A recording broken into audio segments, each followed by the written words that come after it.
You talk like a fag, and your shit's all retarded. You can act like a man! What's the matter with you? Oh, no! Oh, jeez! And there will be gorilla shit all over the Omni. Wow! Is very obviously gay. I look at him and I'm like, well, you're gay. Enough. I will hear no more of this Hebrew nonsense. Jews be Jewing. Niggas be nigga-ing. Rest now, brother. We have the watch, and I'll see you in Valhalla. Well, I can't understand none of it. This one begat that one, and that one begat this one, and begat, and lo and behold, someone says some shit to someone or another. Just how retarded are you? In certain extreme situations, the law is inadequate.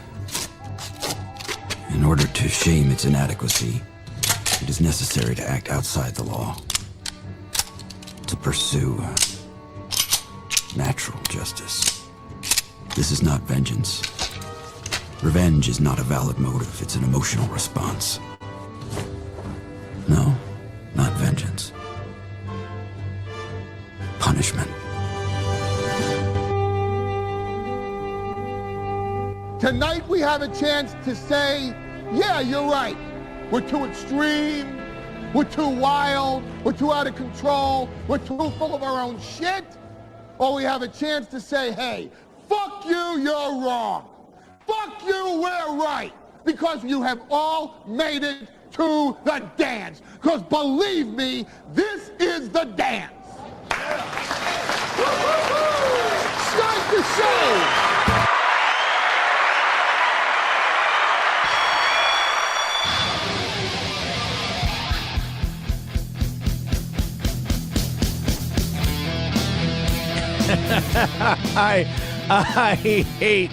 I hate each and every one of you equally. That's not true. God damn it! No! I take my eyes off the chat for 1 second. Richard Head wins again. Shit! I hate my audience.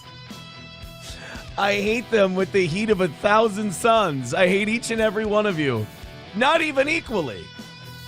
I just really hate you. By the way, I have to shout out numero uno Josh Denny fan. Apparently, I've been preventing my YouTube channel from getting discovered every single live stream for about the past 3 years. So any growth we've done, it's with me holding my hands behind my back because I'm social media retarded. Great job. Apparently, I'm supposed to be running my streams in dual mode, so it's good for people who watch it vertical and horizontal. Apparently, we've only been running our YouTube streams in the mode that's good for boomers. So if you see our numbers spike up and you say, oh, there's the bump from covering the protests, it's because we were running the protests in one display mode and the show in another display. Basically, to cut to the brass tacks of it, I'm dumb. And that's what you've come to know from this program. So thank you guys very much. Hit like, hit subscribe, hit follow. We've got a really, really good show tonight. This is, if you've been following this show since the radio days, since, back in 2014 and on to about 2021, you know about Natalie, formerly Natalie Ringsmith, now Natalie Copeland, who ran a nonprofit organization here where we broadcast from in St. Cloud. And she tried to get our show canceled numerous times for the jokes we do or the segments we do or the bits we do. It got so stupid. We did a bit about theme restaurants. And we made a joke that we were going to do a World War II themed restaurant and call it Nurembergers. And it just, obviously it's our show, so it just ended up being like Anne Frank, a Holocausty German menu items like Luftwaffles and Anne Frank and beans. And she got a sponsor. This was back in the days. This was before Trumpism really took hold, and you would contact advertisers and you would try to get people canceled. There used to be this thing called cancel culture.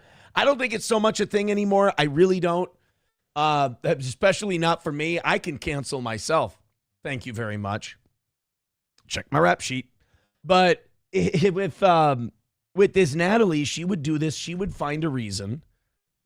Every time her twat itched, she would find a reason to go after steel toe. She was one of these people, you stub your toe, must be steel toe. Now that's ironic, 'cause if you were wearing steel toes, you wouldn't stub your toe. But she would constantly try to find ways to dick with our show. And karma being the bitch that it is, now she's found herself in trouble because she put up a Facebook post where oh, by the way, I skipped the part where her nonprofit went under. And now she's a school board member. And now as a school board member, she posted a Facebook post 2 weeks ago. And because everything moves so fast online now, it feels like it was months ago. But a couple weeks ago when ICE started arriving here in Minnesota, she put out this Facebook post that she's since deleted where it's just, fuck you if you support Trump. Fuck you if you support ICE. You're scaring my child, you piece of shit. But when you're a school board member and some of the students that you're a school board member for probably approve of the job the president's doing. I mean, wasn't Gen Z like the largest, Trump has the highest support base or had the highest support base. I don't think he does anymore of Gen Zers of any Republican president of any young generation at the time ever. So she's telling students that she's a school board member for to go fuck themselves. She can't emotionally regulate. This is nothing new to any of us who have had to deal with her over the years. She can't do it. So she gets in a whole bunch of trouble with that. Libs of TikTok picks it up. Now, look, I'm no Chaya Rachik guy, but, blind squirrel finds a nut every now and then. So that goes out there, mini viral, I would say. She has to tuck tail, delete it, issue a public apology. Tonight, they're talking about censuring her. Now, when you get censured on a school board, if they vote to censure you, that means that she'll probably lose directorship of the organization that she's running, LEAF, which is if you're a school board member, you can run these school fundraising organizations, and she runs one. And she runs these classes that's like dismantling white saviorism. She says, you can see her on the thumbnail for tonight's episode. She's as ugly on the outside as she is on the inside. She's a rotten person. Don't feel bad if anyone insults her. Don't feel bad if anyone criticizes her. She's nasty. She's evil. There's a bar in central Minnesota that a lot of people like. It's very popular. It has concerts every summer, minds its own business, not hurting anyone. She wrote an article, this is when she's still at her nonprofit, where she accused Raleigh. He's a friend of mine. Raleigh's a friend. He was an advertiser on this show for a long time. And she made up a rumor that Raleigh has a black Cabbage Patch baby hanging from a rope behind the bar. And he sued her. I mean, clearly he sued her and he sued Unite Cloud for putting that out there. I mean, it clearly hurts their business. He won that lawsuit. She had to settle out of court. I asked Raleigh once privately, and Raleigh's a G. I love Raleigh. I asked him, he said, I cannot tell you about this settlement. All I will tell you is I'm very happy. And I think it contributed to Unite Cloud going out of business, is them having to pay Raleigh. So tonight we're going to cover live that school board meeting. I've got the live stream ready to go. It starts at 6:30. They haven't scheduled the live stream yet, so that makes me a little nervous that they haven't scheduled it yet. But this is going to be a big one. I'm going to assume that a lot of people are going to speak. I will say this: I'm a petty son of a bitch when it comes to people who have fucked with me over the years. I am going to enjoy people getting up there and saying awful, terrible things about Natalie. Now, even if it's 18 people and they all come up and read the same statement, as long as it's vicious and mean towards her, I'll be very entertained by it, and I hope you will too. Hit like, hit share, all of that good stuff. Now, is that a character flaw? 100%. Is that a bad way for me to be? It's unchristian. It's terrible. I will fully admit to this as a vice. I hate her so much. Now, Aaron, does that not mean that she occupies at least some space in your head? Yeah, I think that's fair to say. I think that's fair. But I'm sure she enjoys every time I've ever been in trouble, I'm going to enjoy this one too. 09 Canyon says, Raleigh's always had lots of cars, no matter what night I drove past there. It's a very popular place. It's not hurting anybody. It's fine. I mean, to go in there, but it's seen as a Trump bar. Rexstart parody account says, is there a White Power Wednesday at Raleigh's? I love Raleigh, and I love Raleigh's, and I think it's a great place. You could argue that there is some White Power Wednesday every day at Raleigh's.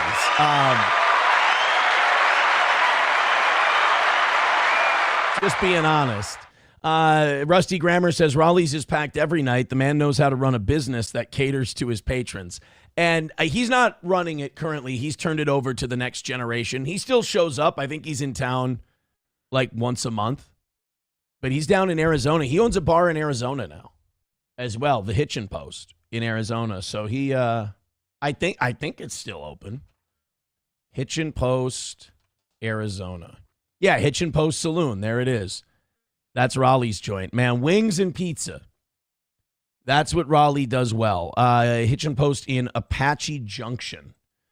There it is. There's Raleigh's joint. He's got a pig outside of Raleigh's, and he named it Natalie. He's got a camel outside of this one. I shudder to think what he named it. There it is. Boy, that actually looks a lot like Raleigh's. He's kind of decorated it similar.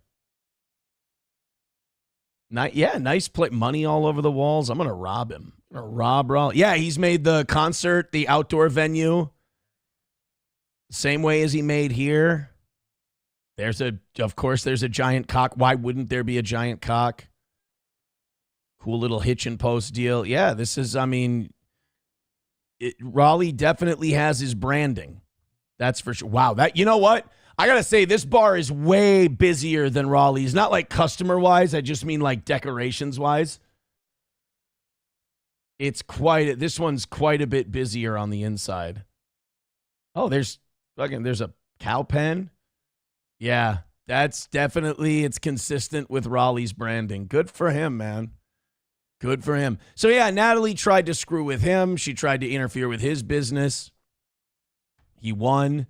And now it looks like, the nightmare scenario for me, I'll be totally honest with you.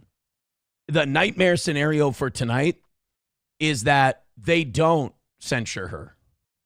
That we go through all of this and it makes news stories for weeks and weeks here in Minnesota. It goes national, and then when it comes time to do something, I thought about this today. I'm worried that the school board's going to go, well, she learned her lesson. She's been put through it, and she's really, really sorry, and she did delete it. Maybe this is enough. Maybe she's learned her lesson. Now, number one, I guarantee you she hasn't. And number two, the only reason I think that's not going to happen is because I think these people know her from her track record, and they know she can't help herself, and she's going to fuck up again.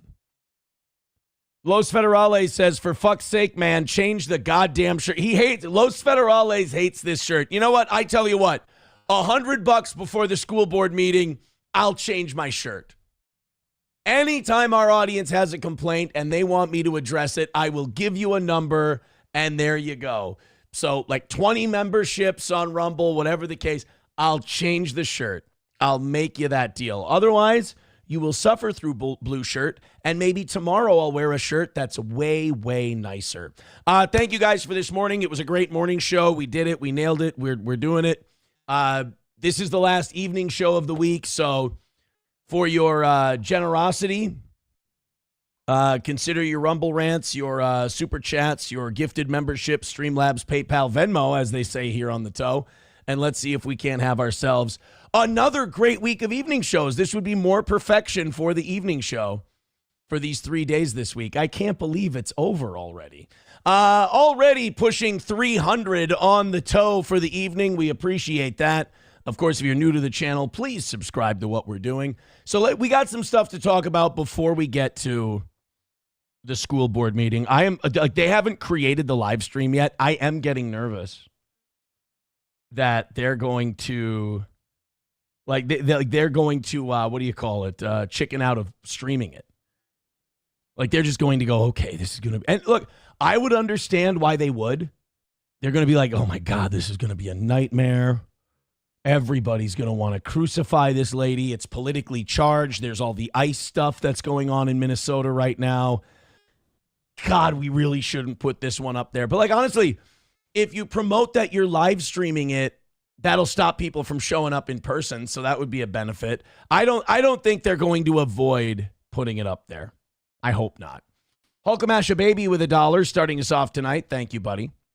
He says, why would he hate that shirt? It makes you stand out from the other gay Best Buy employees. Thank you. Yes. Yes. Take a punch at the host for a lousy buck. Unbelievable. Thank you, guys. K Fallen the Great says, I got my seven. Dude, I've had that song in my head, too, all day. Is it just called $7,000? I think that's what it's called. It's an AI song, whatever it is. I was taking the garbage out today, and it popped in my head. Lucas Gage, that's the song. This fucking song. I've had this in my head all goddamn day. I'm so mad that I played it.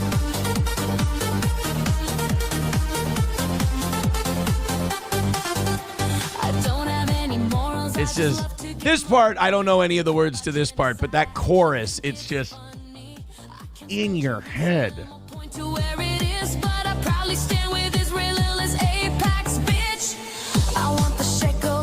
All I gotta do, I just gotta get to the hook one time. 09 Canyon says, I like that stupid beat. Yeah, the gays know what they're doing. You gotta give them that.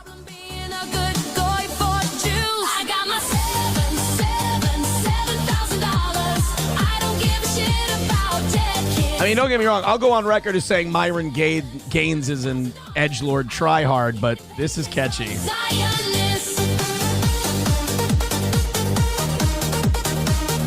Oh, man, it's a beat like this that makes me wonder if the Molly days really are behind me. Yes, no, don't. No. When I was covering the protest last week, I walked by the Gay 90s in downtown Minneapolis, and I looked back and I smiled and I went, to the old times, my friends, to the old times. You just walk away and let it slowly fade out of view. Like that, like the Jeremiah Johnson meme, you know? You just look and you smile and you nod and off you go. McBuster says, you went in. I did not go in. Let's not get that shitty rumor started. I did not go into the Gay 90s. I was not in there. Not at all. All right, let's get into a couple of things. A little update on what's going on in Minnesota today. So Commander Bavino of the Immigration Services, he was out in the field today. He was leading a team. Now, I don't know why these ICE guys in Minneapolis insist on going out in big numbers. I think they're way more effective when it's 2 or 3 man teams and they just, stay quiet, hit houses, hit the businesses or the buildings that they're thinking of going into. There's now been a Mexican taco place in St. Joe that's shut down, not permanently, but closed down for a while. And Anejo's in Sartell that's closed down because they're worried about some of your employees. Now, I always thought that was kind of dumb. Because isn't that just kind of outing your employees as illegal? I mean, if you're like, no, we're going to stay open. We're cool. We got nothing to hide. And then, pull like a Pierre Lapetit. When ICE shows up, put them under the floorboards. It's horrifying to say, by the way, that we're at that point. But when you shut it down, I mean, isn't that basically hanging a big bullseye out there for ICE going, hey, find out who our employees are because damn sure they're illegal. You'll get a couple. I don't know if that's a good idea. I mean, that's like if you were like managing the fish stocks in a lake and you were like blocking off certain areas of the lake to go fishing in, everyone would be like, well, that's clearly the place where we want to go fishing then. I mean, that's where all the fish, they don't want us to take out more fish. But they were out today and they were at a Speedway getting snacks. See, I'm not the only one who goes to a gas station here and again. And the ICE guys, see, your ICE patriots that you guys love so much, they like a good gas station fountain soda too. So Bavino and company were out at this speedway in Minneapolis or St. Paul, and people found out they were there. I have this app too. It's the Ice Out app. It's called People Over Papers, and they have this Ice Out thing where where people can report when they see ICE agents and when raids have taken place. I'm trying to see if I'm looking for today if anything happened. Not a lot of action in St. Cloud. Looks like Liberty Glen Loop at 9:11 a.m. Well, that's telling. 12:46 p.m. on 16th Avenue Southeast.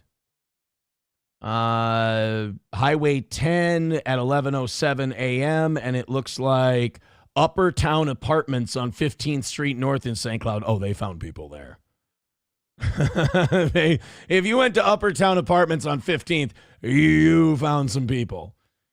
All right, so they were out a little bit. I've seen them out. I've seen the reports of ICE being out in this area less and less. So Bovino and company were out at a speedway. Protesters found them, and they, hassled them out of there. Let's take a look. They ended up using like this green tear gas that I've never seen before. New experimental weapons.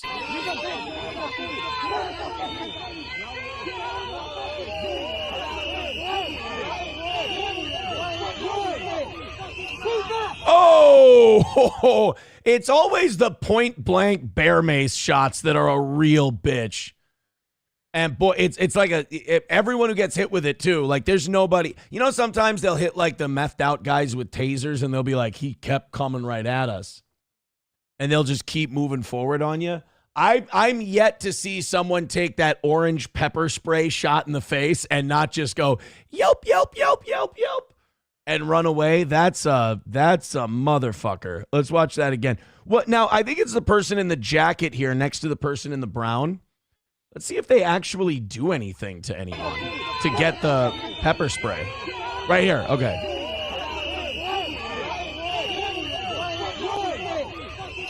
Oh, I don't think that lady necessarily did anything. If anything, this guy should have taken a shot in the face. That unfortunate phrasing. But he's covered up. He's good to go. Shit gets on your skin, though. That's still going to be uncomfortable. Really is an easy equalizer, isn't it? Oh, there it is. It's like a Command and Conquer Red Alert mission, and they're going to land the Chinook for my mobile construction vehicle.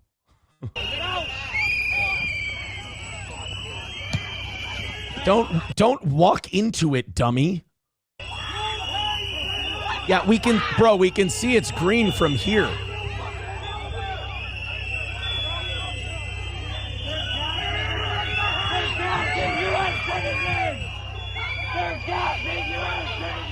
You know who I feel really bad for during these ICE protests, and hear me out? Rape victims. Not that I don't feel bad for them normally, like usually every day. I mean, every day, technically, I feel terrible for them. But like especially now, because if you do everything right, you keep the keys between your knuckles and you got your whistle, it's not going to help because everyone's just going to be like, oh, it's an ICE protest. They're fine. No, they're not.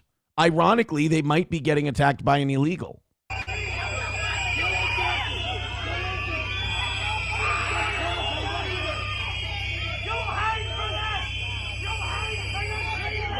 I love this little autistic guy right here. Did you hear him? I like him. I want to talk to that guy. You'll hang for that. You'll hang for your treason. I like one of these little scrawny protesters, but they've got that William Wallace energy. I don't get, guys, you got to remember, my theme is nothing's ever going to happen because nothing ever happens. So I'm here for the show. And so I can disagree with ICE. I can disagree with the protesters.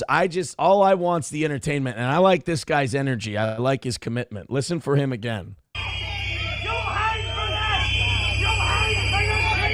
You'll hang for your treason. I like a good fucking Ridley Scott line in the middle of my protest. You know how many times I sat out there with these protesters? Fuck you, you suck dicks. And that's just what they were yelling at me. But they would yell at these ICE agents like, yeah, fucking cocksucker, and this and that. And it's just like, which, by the way, I thought in that world, you're supposed to be more tolerant. That's okay. That's not supposed to be derogatory. But like, they're so vulgar. that a guy going, "You'll hang for this. You will hang for your treason." That's badass. I like that guy. Now, I'm sure he's like 30 seconds away from getting maced in the face and sobbing, but I like the line.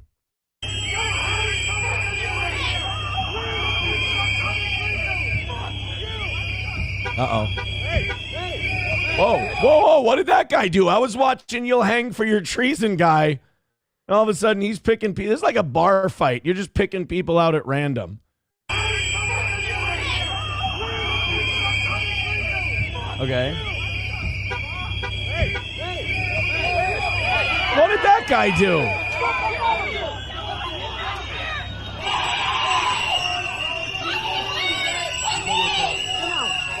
So this woman is here to protest or use a circular saw. One of the two. She's either doing lumber work or protesting.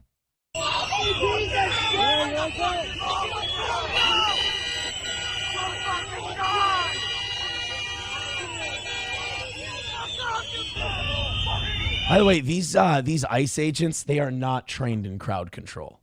Like, none of this is good de-escalation work. This is all like the shittiest way to handle all of this stuff. But like, the Minneapolis Police Department is so demoralized and they're so hands-off all of this shit that you're leaving it to ICE to control this stuff. And it's like, that's like bringing in a bar bouncer to run church security.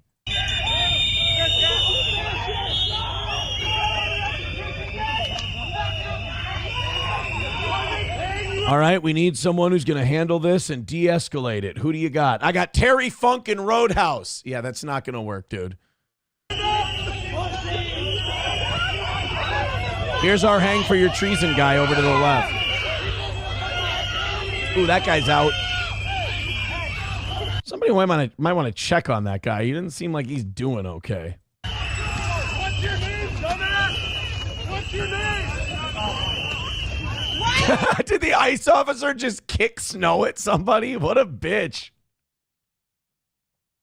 You guys, we are the fascist owners of this realm right now. You will disperse. As he kicks snow at people.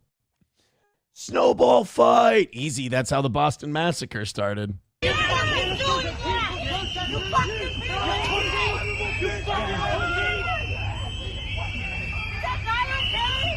Is that, thank you, at least somebody asked the question, is that guy okay? No, I think he's dead.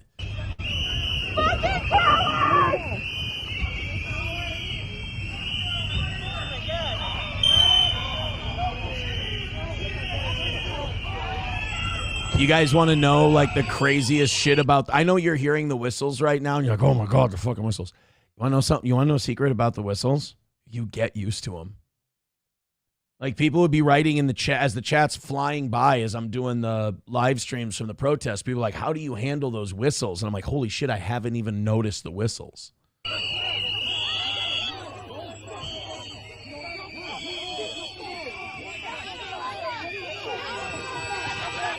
All right. Don't fucking do that. See, that's the guy I don't like. Don't fucking do that shit. Okay. You will hang for your treason. That guy rules.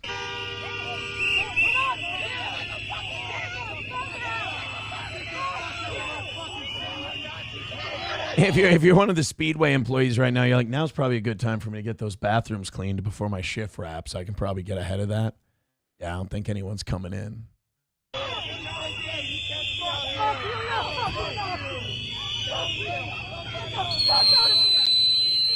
This guy's just promoting his SoundCloud. Don't worry about him. Yo, I'm Lil Jenks. Make sure you cop my new shit. This is where you should be promoting your OF. Like, you know all these guys are lonely, the ICE people and the protesters. My tits are out at www. Nobody right. That was a boomer thing for me to say. It's smart to stream in portrait mode. It's easier to get viewers. You get the algorithm. Good work, guys. Good work.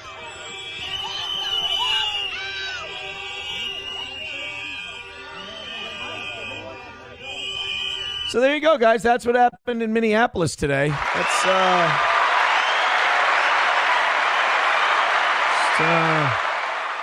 another day in paradise here in Minnesota. We're just, you will hang for your treason. And then a fucking spear, curb stomp. They just left that guy laying face down in the snow. Like, that guy's probably dead.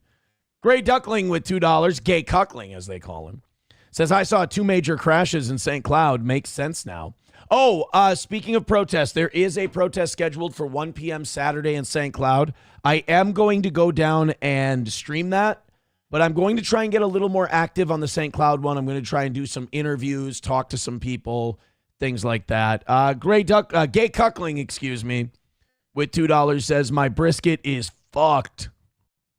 That's something worth protesting. I taste my own with $5. Says, can I get a membership? I can't figure it out or I'm too lazy. Oh, everybody gift everyone a membership. Sharing is caring, you guys. Sharing is caring. Los Federales with $1 says, I immediately thought of you when I saw this headline. Fries, onions, cover beach. God damn it. Rexstart parody account with $1 says, what do they have to lose? Restaurant loses a busboy, gains tons of sympathy customers. That's true. If you just throw your Mexican employees under the bus, but then you act really sad about it, you'll have more people coming to check out your restaurant. God, you guys are cynical and brilliant. You pieces of garbage. Thank you guys very much for those 5s and 10s. Yeah, get I Taste My Own. Get him a membership. Get everybody a membership. What are we, about 50 away from 500? I'll even do an extra half hour for you tonight if we get to those 500 memberships. Thank you. Oh, my God. 318 of you checking out the B Show today. Rumble's kicking. YouTube's kicking. Keep hitting like. Keep hitting subscribe. Let's go, baby. Let's go. Thank you. We got the coverage of the Natalie stream happening in about a minute or two here. We'll go check that out. Let's see what Federale sent us. Chips Ahoy! English beach covered in French fries and onions after cargo ship spill. I like French fries and onions. Ew. It looks like maggots. Uncooked fries flooded a beach in the resort town of Eastbourne, south of England, over the weekend. A beach in England has disappeared under a blanket of uncooked French fries and onions after a container ship spilled its cargo earlier this month. A cleanup operation began on Tuesday. God, man, I would kill for England's problem. Well, no, okay, you know what? I immediately regretted that as soon as I said it. I forgot about the whole, racial, religious conflict that's going on in England right now and the 12,000 people getting the cops to come to their house because of their Facebook posts. Yeah, no, never mind. I would not trade our problems for England. I would trade our problems here in Minnesota for anyone whose biggest problem is fries and onions washing up on the beach. K-Fallen the Great says, how much for you to show up in the Crusader outfit? Well, that's not really fair to you guys. I would say $400 tonight. If we make $400, I'll wear the Crusader outfit, but it's going to be so cold that I'm going to be decked out in really warm clothing. I guess I'll put the chainmail on over my hats if $200 tonight.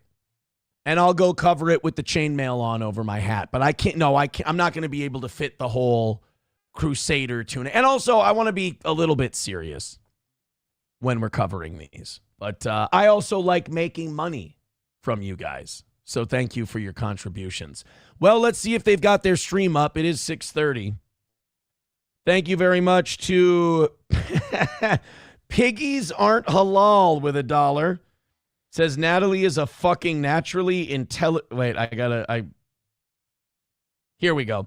Natalie is a fucking naturally intelligent, gorgeous, generous, erudite rock star. Thank you, Piggies Aren't Halal. I don't know why that would be your name when you submit something like that. But I appreciate your generosity. Thank you. That's all right. And that proves that PayPal isn't broken for today. All right, let's here we go. Board of Education meeting. Oh, they've got 41 people waiting already, and it hasn't even started yet. Good for them. I'm excited, man. It's supposed to have started. This is how you know that these guys are like, they're nervous. They're like, oh shit, this is going to be a fucking nightmare. Because school board meetings, city council meetings, those usually start on time. They're usually pretty good. So the fact that they haven't started this thing yet and it's 6:32, that shows that I'm guessing a couple of things. Big crowd tonight, a lot of speakers, and this is the cool thing about this. So usually people will have shame during something like this, unlike me in the last 5 minutes of my show. People will have shame about things like this. Natalie doesn't. Natalie will probably fight back. Like, she will probably she can't stand people saying bad things about her. She can't handle people thinking differently about her. She can't handle people having a different worldview or perspective. She lashes out. She gets angry, and those people become other, and they become evil. They're not even people who disagree with her. They're just bad people. That's how desperate her need for control is. And so I think you could see some fireworks tonight. I do. Aaron, did you hear about Mercado Media? No, but he's one of the guys who goes down to the protests. Tomorrow morning, I will have my preventative cancer surgery to remove one of my testicles. Oh, my God. You can't be like a liberal media guy and have a ball removed. The jokes write themselves. I do. I haven't met the Mercado Media guy, but I respect that he goes down there and does the things he does. I am nervous and anxious about it. You're losing a ball, buddy. You should be. But I know it has to be done. I have overcome many things, and this is just another hurdle in life. I will check in tomorrow before and after surgery. I appreciate all of the people saying they're praying for me and thinking of me. Wow. Now, preventative? Does that mean he doesn't have cancer in his ball sack yet, but he's still getting his ball taken out? That's like women who, like, they find out they're at 60% risk of breast cancer, so they just have their tits cut off and get new ones. That's not a dumb idea. Like, if you've got money, because then you don't look vain when you get new tits built for yourself. You actually look noble. Like, you get a new rack. It looks great. It looks exactly how you want it to look. And you look like you're really health conscious. There's no, like, vanity about it. There's no, like, oh, they just wanted to get their tits done. It's like, well, no, I was looking out for myself and trying not to get cancer. Maybe that's what I should do. I should tell everybody I was at really high risk of cock cancer. So when I get surgery to get a bigger dick, just be like, it had nothing to do with insecurity or me not having a good one, as it were. Just, wanted to make sure I didn't have cancer. Wanted to make sure I was healthy. You can't be too careful these days, and you want to be around for your children. So I decided to have the procedure done. But I've never heard of a guy ripping his balls off because he's worried about cancer. That's either wildly irresponsible or incredibly health forward. Either one. It's making me shudder a little bit. Mad Move says, that makes sense. We should euthanize people with MS too. That's just, you just want Johnny to die. That's different. That's way different than what that guy's doing. Dinkelman says it's precancerous, since the reason why, that's the only reason why they would chop it off. Oh, precancerous. Okay. Phil Hurslet says, if you need chin removal, at least you got some spares. Yeah, if I get chin cancer, I think I'm going to be okay. That's good.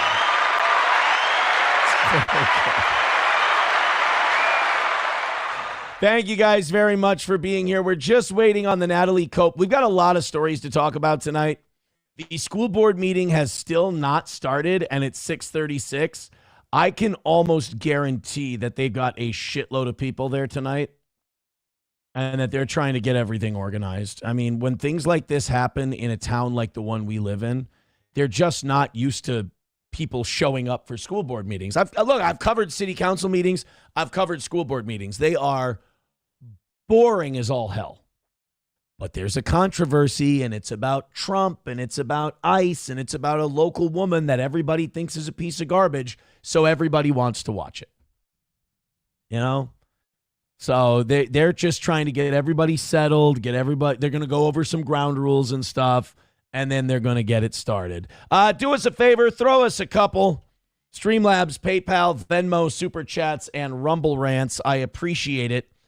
You guys are a fantastic audience that support this listener-supported show. Continue to do that. Love you for it. Dinkelman says it's like when women go get a pap smear check for cancer. They find something in his ball that they didn't like. I'm assuming they did a test and it came back precancerous. So they're just being abundantly cautious. Okay. Well, 318 of you checking out the show right now. I'm very happy. You know, it's weird because like 3 weeks ago, we were like, the evening show. Not so great. What are you going to do? And then like this week, evening show, solid, putting up better than average numbers. And the morning show, we're like, come on, guys, pick it. Whereas like 3 weeks ago, we were like, morning show's crushing, guys. So you guys are, you're a bunch that keeps me guessing. And I appreciate it. Hit like, hit subscribe, hit follow. We appreciate you being here. And if you like our coverage and all the stuff we do, consider throwing a couple of bucks our way. Do we have time? I mean, I want to jump into something else, but I don't want to miss the start of this thing. 64 people wait. I guarantee they usually don't have 64 people watching their board meeting. Their last board meeting did 130 views on YouTube. So 130 views. They already have half that many people waiting for the streams to start. Let's do this. A lot of you will be very happy to hear this. Bill and Hillary Clinton, you remember last week, they didn't show up for their congressional hearing on the Epstein files. They wanted to talk to Bill and Hillary Clinton about it, and you won't believe this. Neither of them showed. James Comer did promise that they would be found in contempt of Congress. What's her name? Ghislaine Maxwell is set to testify before Congress about the Epstein files. And it's not like she can decide not to show as she's in federal custody. This is what happened today in Congress. Chairman Comer, they officially took action against Bill and Hillary. Now on favorably reporting the William J. Clinton contempt report as amended. Members will record their votes using the electronic voting system. The clerk will now open the vote rigged on the William J. Clinton contempt. You know what would be funny is if the Clintons got in there and rigged every yes button with a lethal dose of electrocution. Everybody who hit yes, they were just gone. Court.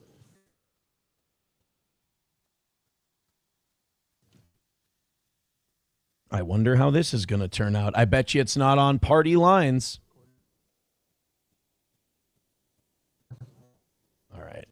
We're going to skip around. We're going to get to... Mr. Chairman, on this vote, the ayes are 34, the nays are 8, with 2 voting present. Oh, shit. So there were probably some Democrats in there, too. Good for them. Pursuant to this, the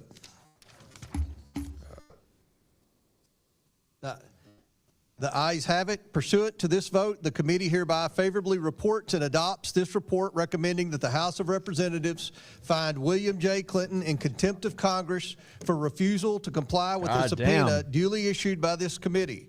We will move to the report to the full House. Without objection, the motion to consider is laid upon the table. Mr. Chairman, pursuant to House Rule 9, now this one's Hillary. 2-1, I just ask that members have the requisite 2 days to file with the clerk of the committee. So now, here's the deal. This does not hold them in contempt of Congress. The whole Congress now has to find Bill and Hillary in contempt of Congress, which, I mean, this vote indicates they probably will. Additional and minority and dissenting views. Without objection. Thank you. Without objection. The question is now on favorably reporting the Hillary R. Clinton contempt. All right, this is the Hillary Clinton vote. Member wish? Have all members been recorded who wish to be recorded? Does any member wish to change their vote? Does anybody have suspicious pagers on them that they're worried are going to explode because of how they voted?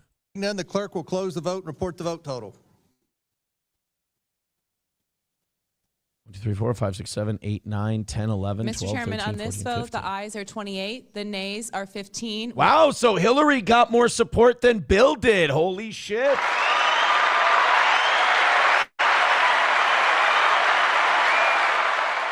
You know, when you ask a Clinton what's their body count, it means something completely different. So now that's going to go before the full House. Everywhere you look. Is contempt of court a felony? Or not contempt of court. God damn it. Fuck me. No, thank you. Is contempt of Congress? No, criminal contempt of Congress is a federal misdemeanor. All right. Yeah, so I mean, it's a slap on the wrist, but it's more than I thought they'd do, to be honest with you. Rabbi Smoothie says, can't say Rodham anymore either. Well, it just went Hillary R. Clinton. Some of the people in the chat liking the Full House reference. Well, you know what they say about me. I'm a master of subtlety. My lost interest, you are not here for that show. You have come to the wrong place, you son of a bitch. All right, guys, hit like, hit subscribe, hit follow. We are, obviously, the main event for tonight is the Natalie thing. They still have not started. They're over 12 minutes late now. They are 100% like trying to get shit. I'm guessing that shit's gone crazy. Do they have a chat for that? They don't have a chat either. Comments are turned off and the chat has been turned off. Look, I know in internet culture we're supposed to go, you pussies, you guys suck. This is a smart move. It's a smart move for them to turn off the comments and turn off the chat. It would get pretty spicy. Fauci's Pangolin says the forklift broke down. Now, for those of you who don't know what he's trying to say, what Fauci's Pangolin is trying to put forward is that Natalie is so fat, that she is so gigantic, that they are transporting her to the meeting on a forklift as she cannot arrive there under her own power. In other words, our audience are really mean guys. Like, subscribe, follow, throw a couple of bucks our way. What do you say? I'm here for the Four Little Chinnies show. You Need Me More says, has it been canceled due to weather? No, are you kidding? This is the last warm day we're going to have for a while. You Need Me More right now in St. Cloud, Minnesota. It's 12 degrees. Now, it feels like 0 with the wind chill. But it's 11, man. We're warm as hell. Tomorrow, it's going to be 4 for a high. When are we going to? And we're going to hit that at midnight. So we're going to hit the low of 4 on our way to a low of 23 below 0 tomorrow. Friday, 10 below with a low of 20 below. Yeah, 10. Oh, by the way, 10 below on Friday. That's our high. Like the warmest it's going to get on Friday is minus 10. And then Saturday, we have a high of 2 below and a low of 14 below. We finally get above 0 on Sunday afternoon. We have, I think I read somewhere that we are going to have 60 consecutive hours of below 0 weather. By the way, that used to be the shitty part of living in Minnesota. It used to just be, goddamn, it's cold here. But now, like, everything else sucks. Everything else used to be awesome here. It just was really ball-freezingly cold. Now, it's cold, and everybody sucks. Red Fox Mad with $5. Thank you so much for the $5. That helps this show immensely. Everybody follows suit. He says, Aaron, call Guy Sartell. What does he have to say about this? Is he at the school board meeting tonight? No, I don't think he goes outside very often. Old Guy Sartell. He was an internet creature before it was cool. He might be dead. I'm not sure. Wow, they still have not started this meeting. Are they kind of hoping that everybody goes away? Are they like at the point now where they're like, maybe if we just pretend we're not having a meeting tonight, everyone will just fuck off and we'll just start it at 7:15? Because now it's been 16 minutes. Ooh, breaking news for the Minnesota Vikings. Brian Flores signs an extension with the Minnesota Vikings. Brian Flores is going to be our defensive coordinator for another, I think, 2 years. Nice. All right. We're getting him. I got to see how long. Sign him to a contract extension. This happened literally 20 minutes ago. This was announced. I'm not seeing how long it is. The contract. Shut up. Flores, finalist for Assistant Coach of the Year in 2024. Okay, so they haven't said how. I'm guessing it's only like 2 or 3 years. It can't be more than 3 years because that guy's going to be a head coach at some point. Well, shit. I'm kind of mad about. This whole school board. This was kind of. I mean, like I said, we have other stuff to talk about today. But the school board thing was kind of, I mean, this is the main event. This is what 350 people are here for. And by the way, thank you, both Rumble and YouTube up from their numbers so far this week for the evening show. So thank you so much for that. Continue to be generous to this fine program. T-Baby says, or if he doesn't get offered a head coaching job. The reason that he should be a head coach 100%. The reason he's not a head coach right now is because he's suing the NFL for discrimination. And no team wants to cross the owners. No team wants to cross the commissioner. Nobody wants to cross the league and hire a guy who's in active litigation against them. Samuel Warner with $2 says Natalie Swiner needs to be in jail. I don't know if that's her real name. I'd have to consult the record. But she's not going to jail for writing a Facebook post. It's not Miami Beach. She's probably going to be censured. There's probably going to be a lot of folks coming up in the comments, the public comment portion, and they're probably going to yell at her and scream at her and call her all kinds of terrible names. But, I mean, unless she stabs somebody in the neck or bites somebody because she's hungry during this meeting, she's not going to jail. Or if she throws something because she thinks somebody's an ICE agent and they're scaring her kid. I don't know. I'm not sure. T-Baby says, and you nailed it on the head, Aaron. Well, thank you, T-Baby. That's how I know I'm doing a good job, is if you think I'm nailing it right on the head. Again, thank you guys very much for the turnout tonight. Let's start something else. This story is a terrible idea. You know, the more people retreat to the internet to talk about politics, you've seen it. Just shut the fuck up. Conversation. The more you've seen it with like this protest stuff, the more people retreat to the internet for their politics, the less able people are to like emotionally regulate their political opinions in front of each other and actually have discussions about it. So somebody decided to create a program where you could connect with people who think different from you from across the country, which, you know, people who still have hope are like, wow, this is a great idea. People can talk to people who aren't like-minded all the time. And look, I think that's great until some conservative from Texas goes and chops the head off of some liberal trans person in San Francisco because they're arguing with them on the phone all the time. I think this would have been a great idea in 1994. I'm not sure we aren't too far gone now, but let's hear them out. Let's give them a chance. And let's see if you think this will work. Went from Waymos and Cybertrucks. Yeah, it's a Cybertruck just drove by. What do you think of those? To political parties. On the phone, it says, call a Republican. Do you consider yourself a staunch Republican? To current events. All right. Well, if you go to your front door right now, I just UPS'd you a package. Spoiler alert, it's cow shit. I don't know. I think the person who's created this means really well. I just don't know if it's going to work. It's going to be a lot of people standing around in public yelling mean things into a phone. So what do you think about what's going on in Minneapolis right now? The biotech. Oh, you know what? Hey, why don't we start small? You know, we have a fundamental disagreement on how the world should be run. What do you think about one of the most hot button topics of the day? Can't you guys start on like dogs or cats and work your way up?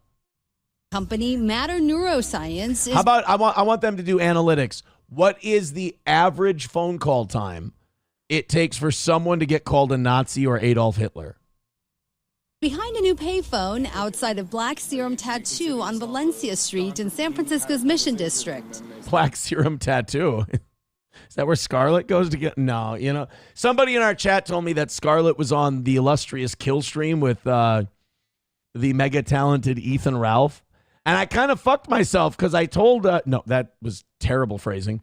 I text SP, I'm like, oh my God, Scarlett is on with Ethan Ralph right now. And she's like, oh my God, I'm going to go watch that. And I'm like, fuck, I lost myself a viewer. But I did. I watched some of it before the show, and I just felt so bad for Ethan. I felt really bad for Ethan Ralph. Because, like, when she goes on shows, she starts on one topic, and then she's, like, way off into the stratosphere within, like, 30 seconds. There's no way to corral her. It's like you have a pasture full of cows, but they're all retarded and cross-eyed, and they have restless leg syndrome. But this phone only calls one number, and on the other line is a stranger in Abilene, Texas. It's an effort to connect people across the political spectrum. Wait, so there's some guy who's a Republican in Abilene, Texas, who just sits by a phone all day waiting. Look, I appreciate the effort, but this ain't it. When you pick up the phone, it does say that your conversation is being recorded and that this is part of an experiment. I think our thesis is that if you they're monetizing this. They're taking data. They're selling it. They're doing. I was going to say, nobody's just doing this as an innocent experiment. Hey, wait a minute. You on the other line. Are you illegal?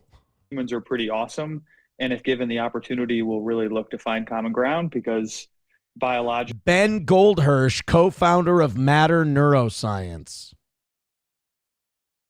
I feel like we're being penned in here. That actually gives us a lot more happiness. Matt Bloom, who tried it in San Francisco, agrees. I think people are just trying to get through the day, relate to each other, it's deep. And have a good life. In Abilene, the phone is in front of 7-in-1 Books. I talked to the owner. People are excited. I think the opportunity to have civil discourse in a time where there's so much polarization is important for people. This father and son told us about their experience. Not really anything political, really, but just it was kind of interesting to just see what's going on over there. I said hello and immediately asked if I was, quote, a Peter Puffer. I thought it was inappropriate. Right now. I think it's amazing and great. I think it should be replicated and more of them all over the place. Oh, just like a fucking commie. You want to spread all over the country now. Just be happy with what you got. The company may be doing just that and expanding to other cities. In San Francisco, Gloria Rodriguez, ABC 7 News. The one in Minneapolis will be ripped out of the fucking concrete by the end of day one. We're not exactly the debating type these days, unfortunately. Yeah, look, I hope it works. I hope it goes well. I hope the experiment, but here's the thing, like, I know they're pulling some shit. Like they're experimenting on us in some way. All right, 323 of you checking out the show. I pitched this whole episode today as the school board meeting thing, and they still haven't started this school board meeting. And it's fucking up our universe, and it's fucking up our money, quite frankly. Go on a rally. Streamlabs, PayPal, Venmo, Super Chats, Rumble Rants. Piggies aren't halal with $1. Says, can we burn an effigy of Natalie at the next anniversary show? I mean, that's really not necessary. We don't need to burn an effigy of Natalie. First of all, how are you going to find enough wood? All right, let's approach this from a practical position. No. Chef Maddox says you should have just gone on site with the stream. No shit. I mean, make no money there or make no money here. I suppose you're right. But yeah, help out the show if you would. Yeah, numbers already dropping. Thanks a lot, St. Cloud. You really fucked us over on that. How have you not start? You're almost a half hour late. I'm convinced that they're not going to stream this. I am convinced that they're going to post this up later and they won't live stream the thing. There's no way they're a half hour late for a school board meeting. Dinosaur Fuel says, what happened to the live weather report? I'll have you know, I already did a live weather report today. I stick to my format. Thank you very much.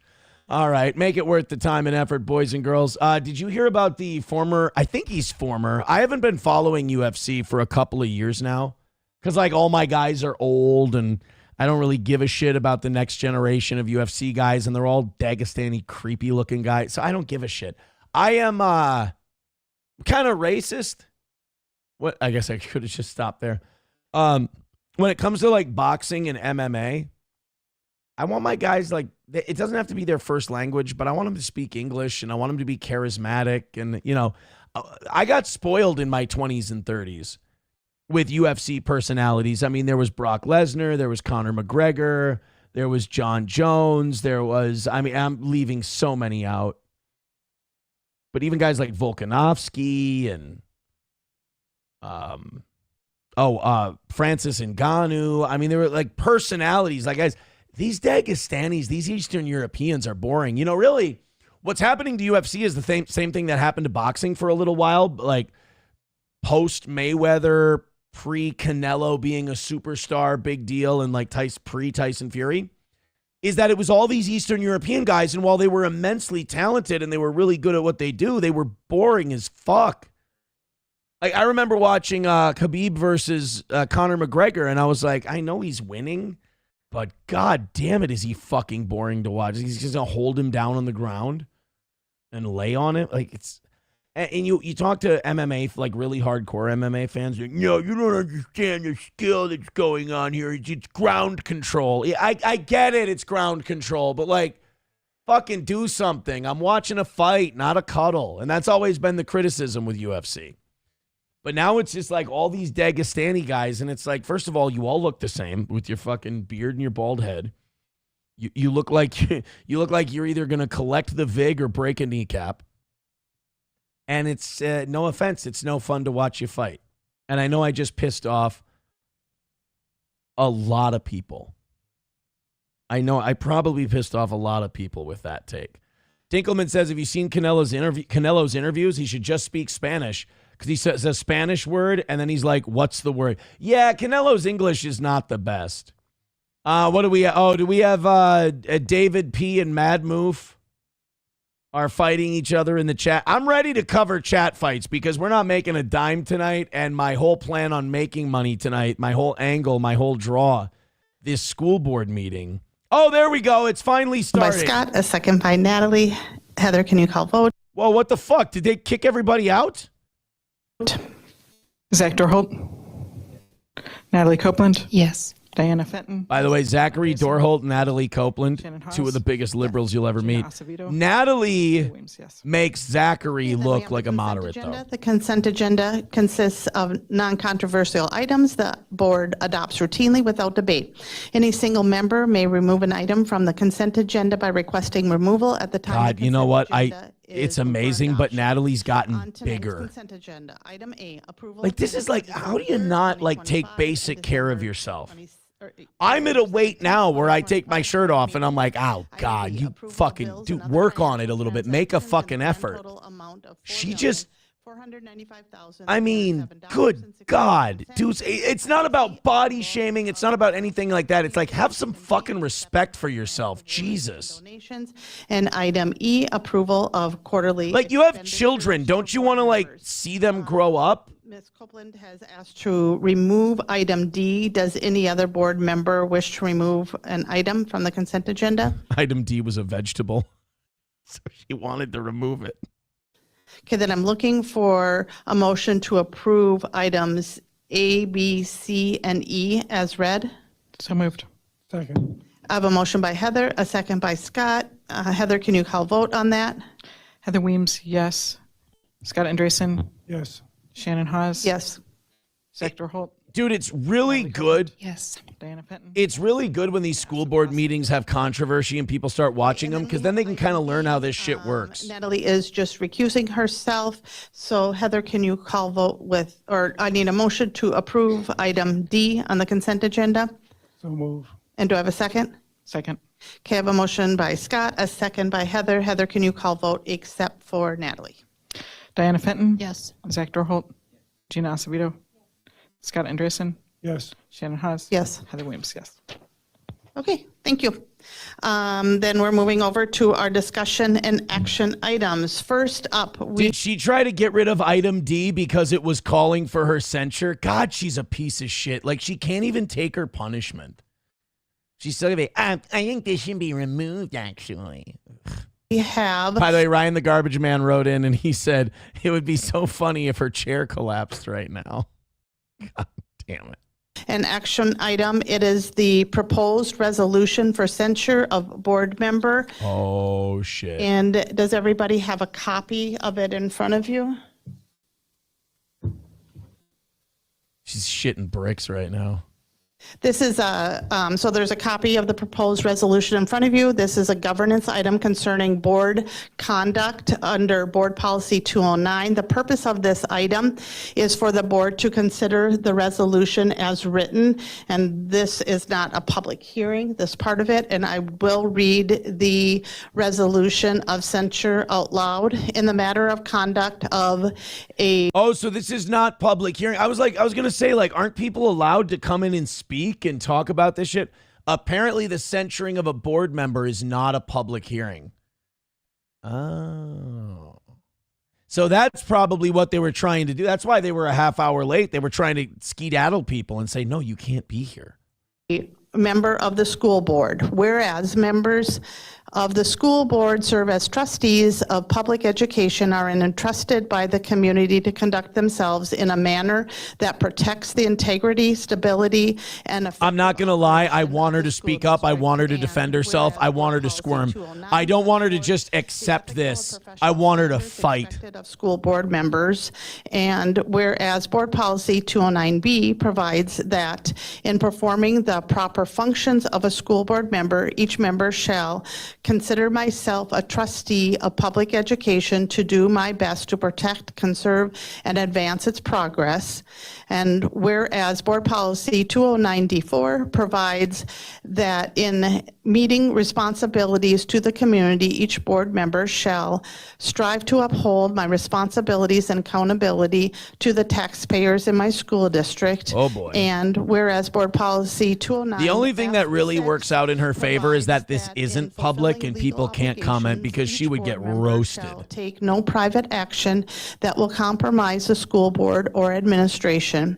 And whereas on or about January 9th, 2026, school board member Natalie Copeland made a public social media post regarding recent ICE enforcement actions in Minnesota containing profane and derogatory language directed toward public officials and members of the community. And whereas the use of profane, inflammatory, and derogatory language told everybody to go fuck a public themselves. Forum by a member of the school board related to sensitive and political charged events that are directly impacting the school community constitutes conduct unbecoming of a school board member and is inconsistent with the standards of professionalism, judgment, and restraint expected of an elected official entrusted with the governance of a public school district. And whereas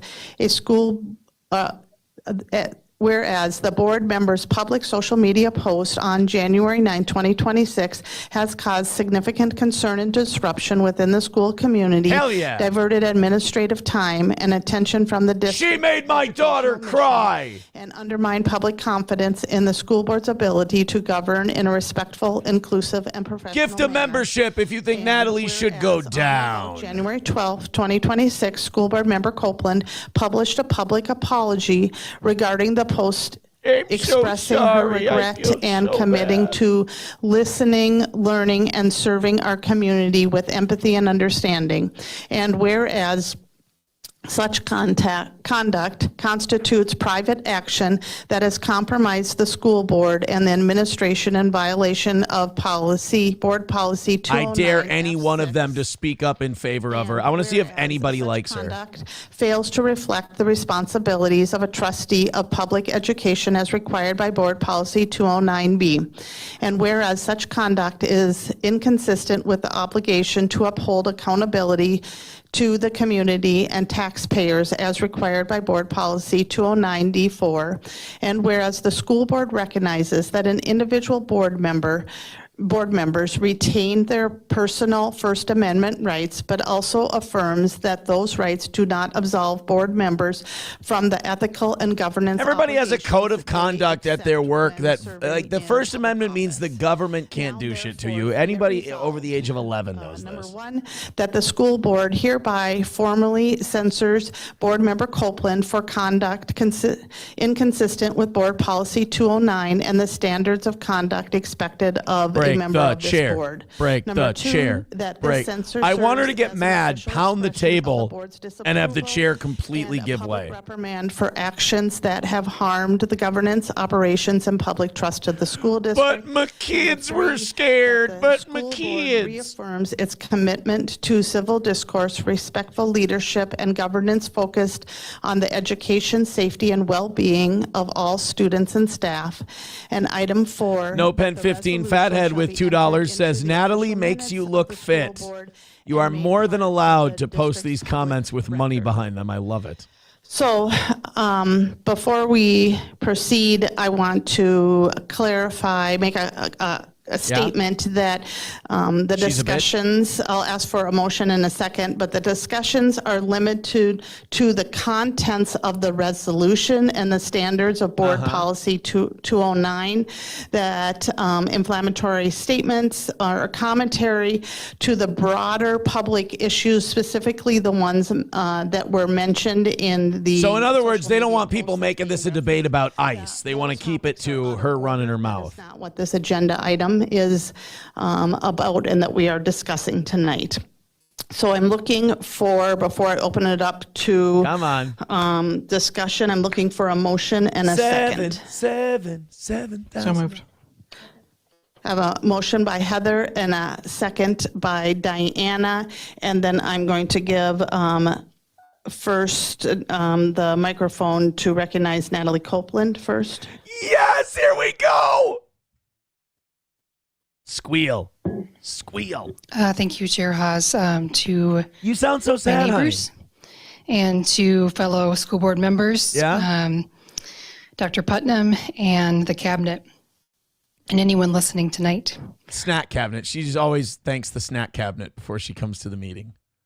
My goal, as always, is 100. Oh no, I can't say what the goal is to raise awareness and lessen suffering in our community. We don't need you to do that. Just vote yay or nay on the school shit.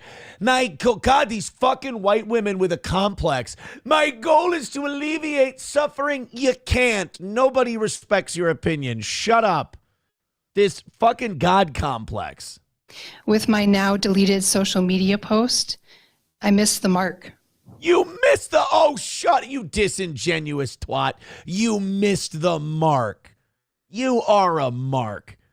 You didn't miss the mark. You weren't even aiming for it. You told everybody to go fuck themselves because you can't control yourself in every aspect of life.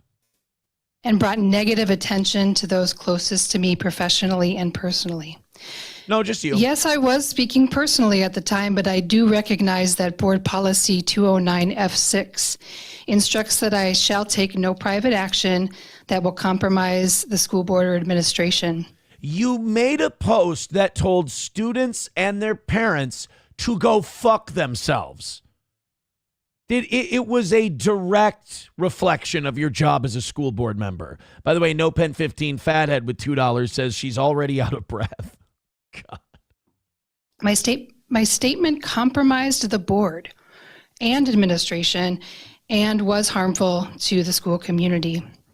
For that, I am genuinely sorry. Will you apologize for the fact that you just shit on 40 to 50% of the people in the community that you're supposed to represent? Or no, because she never thinks she's wrong. She's always the white woman savior. This is the person who wants to use her role as a school board member to teach a class on white saviorism, unironically. And I am committed to be more considerate in the future. No, just control yourself. Anyone else have any? Again, just disingenuous, doesn't think she did anything wrong. doesn't understand that the problem is not that you broke the rules of the school board. The problem is you have zero inability to consider an opinion other than your own. And anyone who might actually have a legit disagreement with you must be a nasty, bad, terrible person who needs to go fuck themselves. You're not intelligent. You're not mature. And that's coming from me. You're a bad, nasty person. Your soul is dark. Any other discussion? And as a reminder, we're not talking about the political issues, rather the shut the fuck up about resolution ICE. and board We've heard policy enough. 209. Anybody? Come on. Shit on her. It's roast time. Come on, buddy. This guy wants to go. Come on. Turn on your mic, dipshit. You're not doing a good job of representing us. Turn on your mic. Anything else? Okay, seeing no further discussion. That's it? You guys don't want to... They're all just like putting their head down. They're like, we don't want to fucking touch this. They're just leaving her to burn on her own. Heather, could you call vote? Please know that Natalie has chosen to abstain from the vote. Zach Dorholt. Diana Fenton. Yes. Shannon Haas. Yes. Heather Weems. Yes. Gina Acevedo. Oh, you Natalie, because she's right about ICE. All right, so far it's going to carry. Scott Andreessen. Yes. There you go, Scott. Okay, so the motion passes. It's too late for me to math tonight. 5-1. Yes. Okay. 5-1-1. Natalie has been censured. $7,000. Yes, Natalie has been censured. Oh, I hope they strip her of her leadership and everything. 5-1-1. 5-1-1. Thank you. Oh, one person abstained. She abstained. So this concludes the board's action on this matter. The resolution will be entered into the official minutes and be included in board book. We are now returning our focus to the work of the district and our students. We're moving on to our next action item, I just want to see what they're going to talk about next. which is approval of the school calendars for 2026 to Okay. 2027. So they're not and going to have any 2027. public comment? What is meetings to come up with calendar over the next 2 Yay. years, and so the construction It's just that are the somewhat calendar. fixed inputs in the process. They're there on the screen. We're going to keep this up here because I don't know if they should have a public comment section. Maybe it's not like a school or a city council meeting. Maybe they're not going to have a public comment. But it was worth it just for me to see Natalie get censured. They didn't take anything away from her. I think when you get censured, you automatically lose your leadership, so that could be it. $5 from Samuel says, can somebody comment in there that she should be arrested for inciting violence? They turned off comments. They have no comments. They have no live chat. They don't want anybody. How many people are watching? Oh, 71 people watching. I thought there would be more. Well, gall darn it to heck, shoot. They didn't have any more people. $1 from Fuck You Dude. Says favorite UFC fight was between that Italian guy and that Russian guy. Pretty good. You're going to have to be a little more specific. My Lost Interest, gifting a membership. Thank you very much. I appreciate your guys' contributions. 50 memberships even now. 50 memberships even. Away from 500. So thank you so much for that. David P. says, fuck, I just noticed you still have the zip tie. Yeah, so I tried to order cheap glasses this time. I thought I'd give the cheap place a shot. Because, like, I love glassesusa.com. That's where I usually get my glasses from. Love it. They work well with my insurance, the whole deal. And so does Shopco Optical. I like them, too. It's all relatively cheap as far as glasses go, especially when you consider what they do. But this place is so fucking cheap. I'm like, you know what? Usually if some place is like cheapest, you're like, I'll stay away from that one because I'm not sure. But these are like my glasses, my prescription, the whole deal, and they were $31. And I'm expecting them to get here and be made out of cardboard. I really am. But I had to know. And I figure even if they suck, I'm out $30. I got a spare pair of glasses if another pair breaks. I can go to my usual place and I can order my glasses. No big deal. I think the place I used was like Zinni or something like that. The only problem is it's taking forever for them to get here. Taking forever. Yankee says public embarrassment doesn't mean anything to a pig with no shame. I also think like how much she's let herself go, like how big she's gotten. I think that is a self-control issue. I think it tells you a lot about a person's personality when they just allow themselves to get that big, just the lack of shame, the lack of self-regulation, ability to control yourself, all of that. I think there's, like I said, Natalie is like her inside, who she is on the inside, rots and manifests on the outside. Aces says, holy shit, somebody help that manatee back into the ocean. No, Aces, it's okay. It's a person. It's Natalie Copeland. She just got censured by the school board. I just don't want anybody to worry. Tim the Toolman Taylor says, ICE just pit maneuvered a guy on 25th Avenue and he took off running in St. Cloud. Really? If any shit's going down, let me know. I'll go out there and check it out for you. Satan's Mechanic says, I like the evening show. Nobody cares about Johnny, just for Foron. Now, that's not true. That's not true. We got 347. We're having a good evening show. We're having solid numbers for the evening show, but that's we're not making any money for the evening show, and we had a hell of a time doing the you know what word this morning, so maybe me by myself isn't good. I mean, people don't want to contribute to the program. That's a reflection of I will never blame the audience for that. That will always be a reflection of my performance. So you can't say that, that Johnny sucks, this, that, and the other. This is, I got to take thank you for the compliment. I appreciate that. But Mad Move says, some slave labor old Chinese lady made your glasses while at gunpoint. Yeah, I'm hoping she did a good job, Oh, you wanted me to be have moral compunction. Sorry. Yeah, no, that's awful.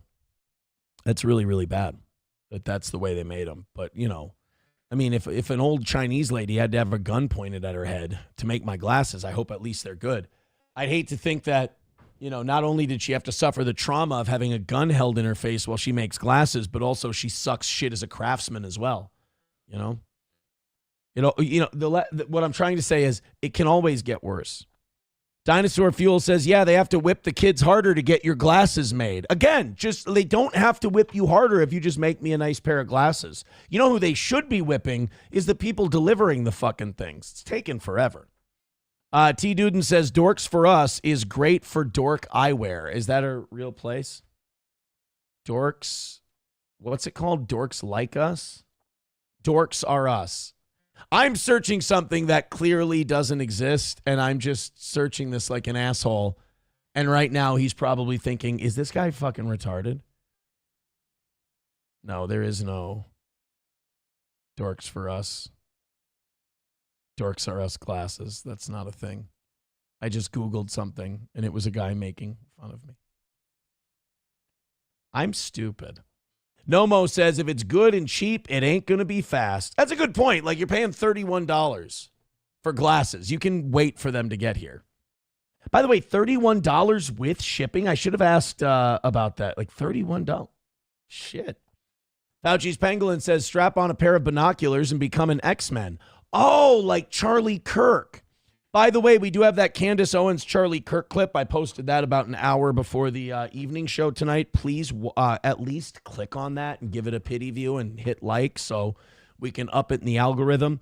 We've had one or two clips a week hitting well into the thousands, one of them in the 10,000s. I like that. Help us out if you can. T. Duden, who needs a membership, let's go. We got no pop tonight. Says Natalie is a Minnesota 8. Stop it. You forgot the decimal point beforehand.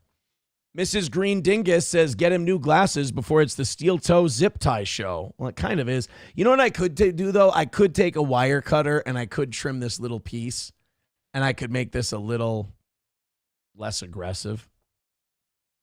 End of Silence says, Johnny got himself a little pussy and now he's a bad Well, he doesn't even have pussy yet. He talks to a girl online. Uh-oh, David P. and Mad Moof are fighting. David P. says, Mad Moof will probably suck your dick.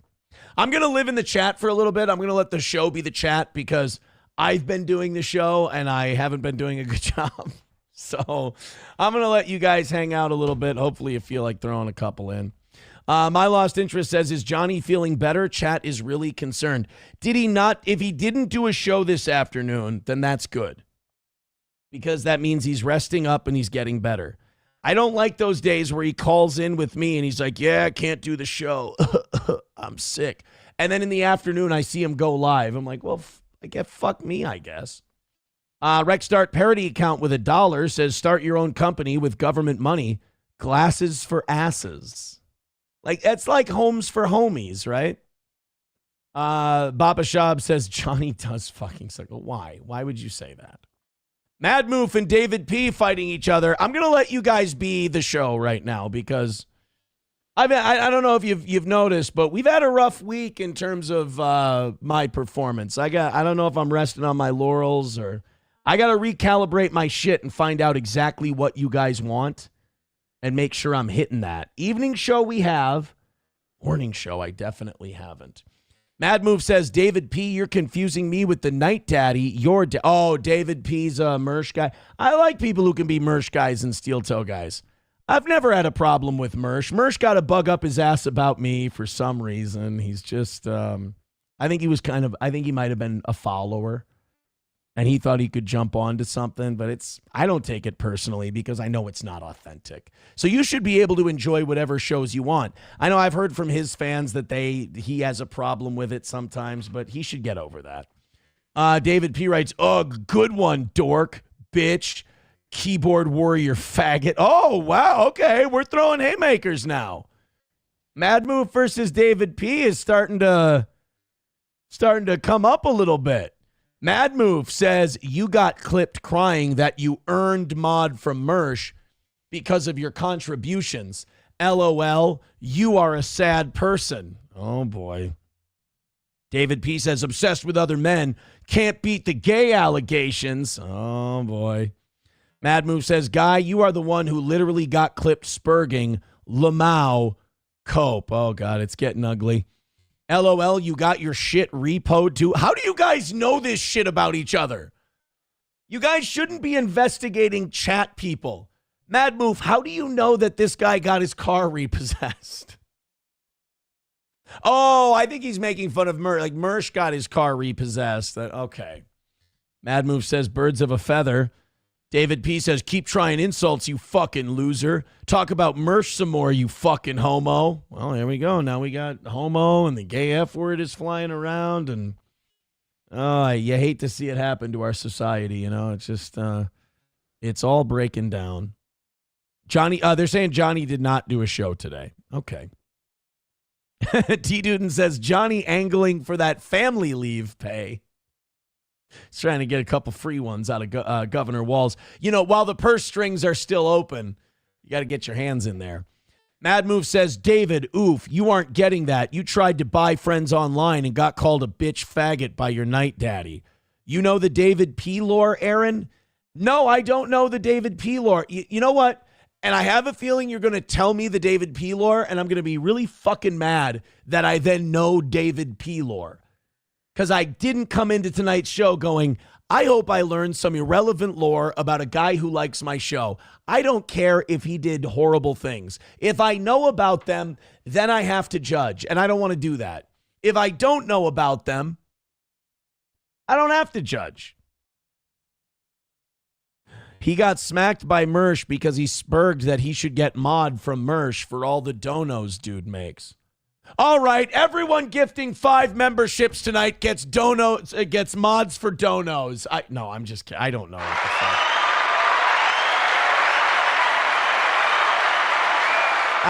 I'm just being desperate. Mad Moof says, now mad I remember him getting clipped, but I'm the gay. Sure, bro. I mean, you're kind of gay for knowing that. But I don't like that Mad Moof is like trying to get me on his side when Mad Moof relentlessly talks shit about me during the show. Like, he's like, yeah, Aaron, you're on my side on this one. I mean, you're kind of a dick too, though. That's why you got to be nice to me. End of Silence says, round 1, a gay F-word fight on the Steel Toe show. Yeah, I wasn't making dick talking about the stuff I wanted to talk about tonight, and that's becoming a trend the last few days. So I'm going to go into the chat and just do that, because if I'm going to lose, I'm going to lose making it look like I'm not trying. So please get this show back on track. Mersh fans are easy to trigger. Well, that's true. I was assuming he got his shit repoed because birds of a feather. Glad I could help you, Aaron. Well, it looks like you ran him off.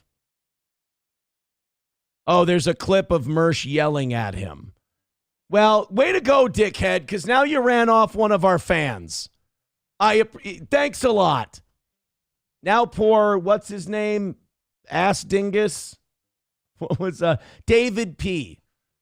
Now David P. left, and it's all because of you. Mad Move says, I always say you're a good guy who can roll with the punches. Oh, well, then, you know. Honestly, $100 and we'll be straight. I don't really see the problem. Rusty Grammar says, Red Bar is watching. Do you know how happy I would be if I saw that in the chat and it turned out to be true? I'm worried that Red Bar's not doing well. You know, he hasn't done a show in so long. All right, what's going on with this school board meeting? Are they? Early, no, they're right? still Kid, okay. Some of the kid, they get money. How do I make that in a sense? We're still talking about the fucking calendar. Jesus, don't you know that everybody just wants to yell at the pig?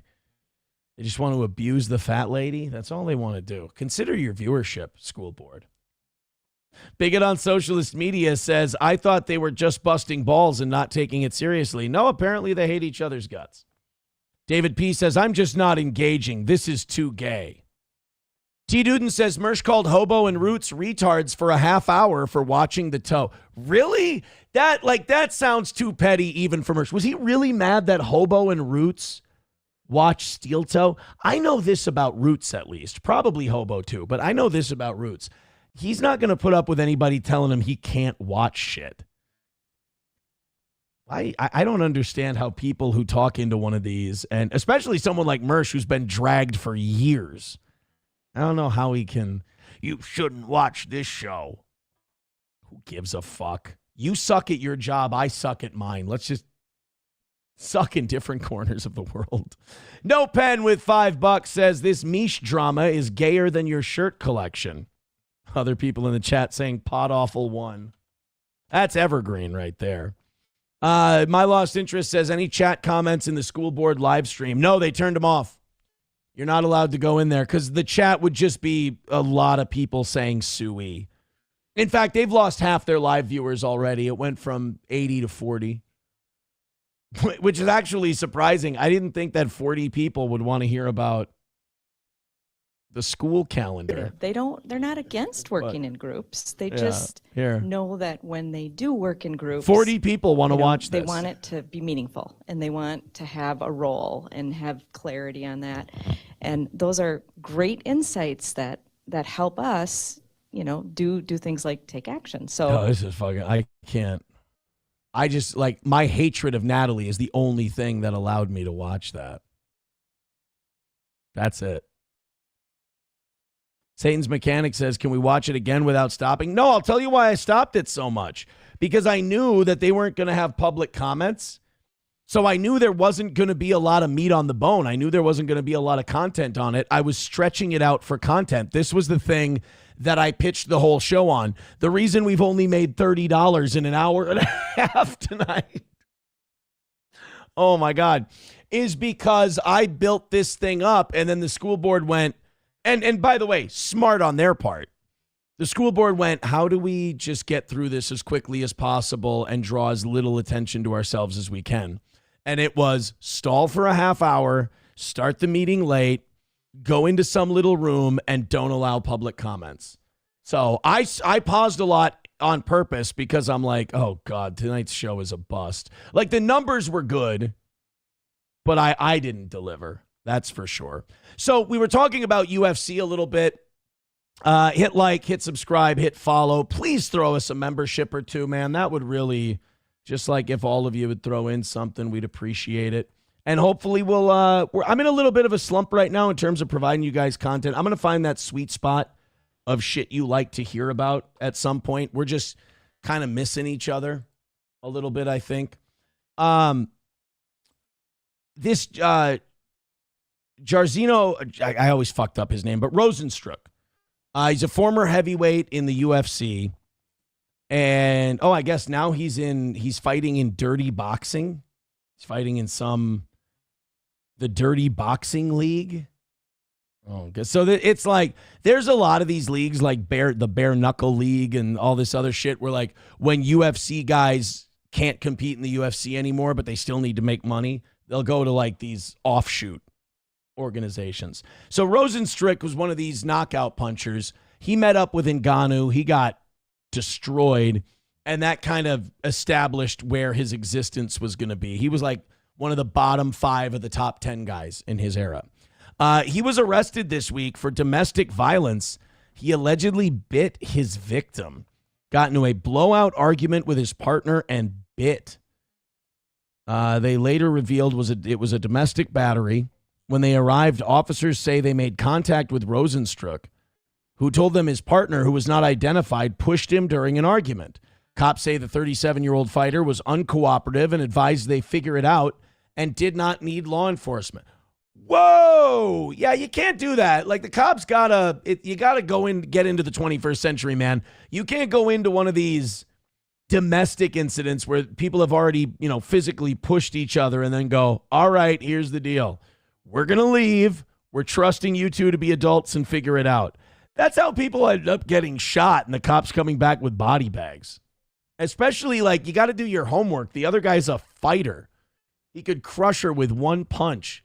You leave and you go, I'm sure they'll figure it out. We got a protest to go to.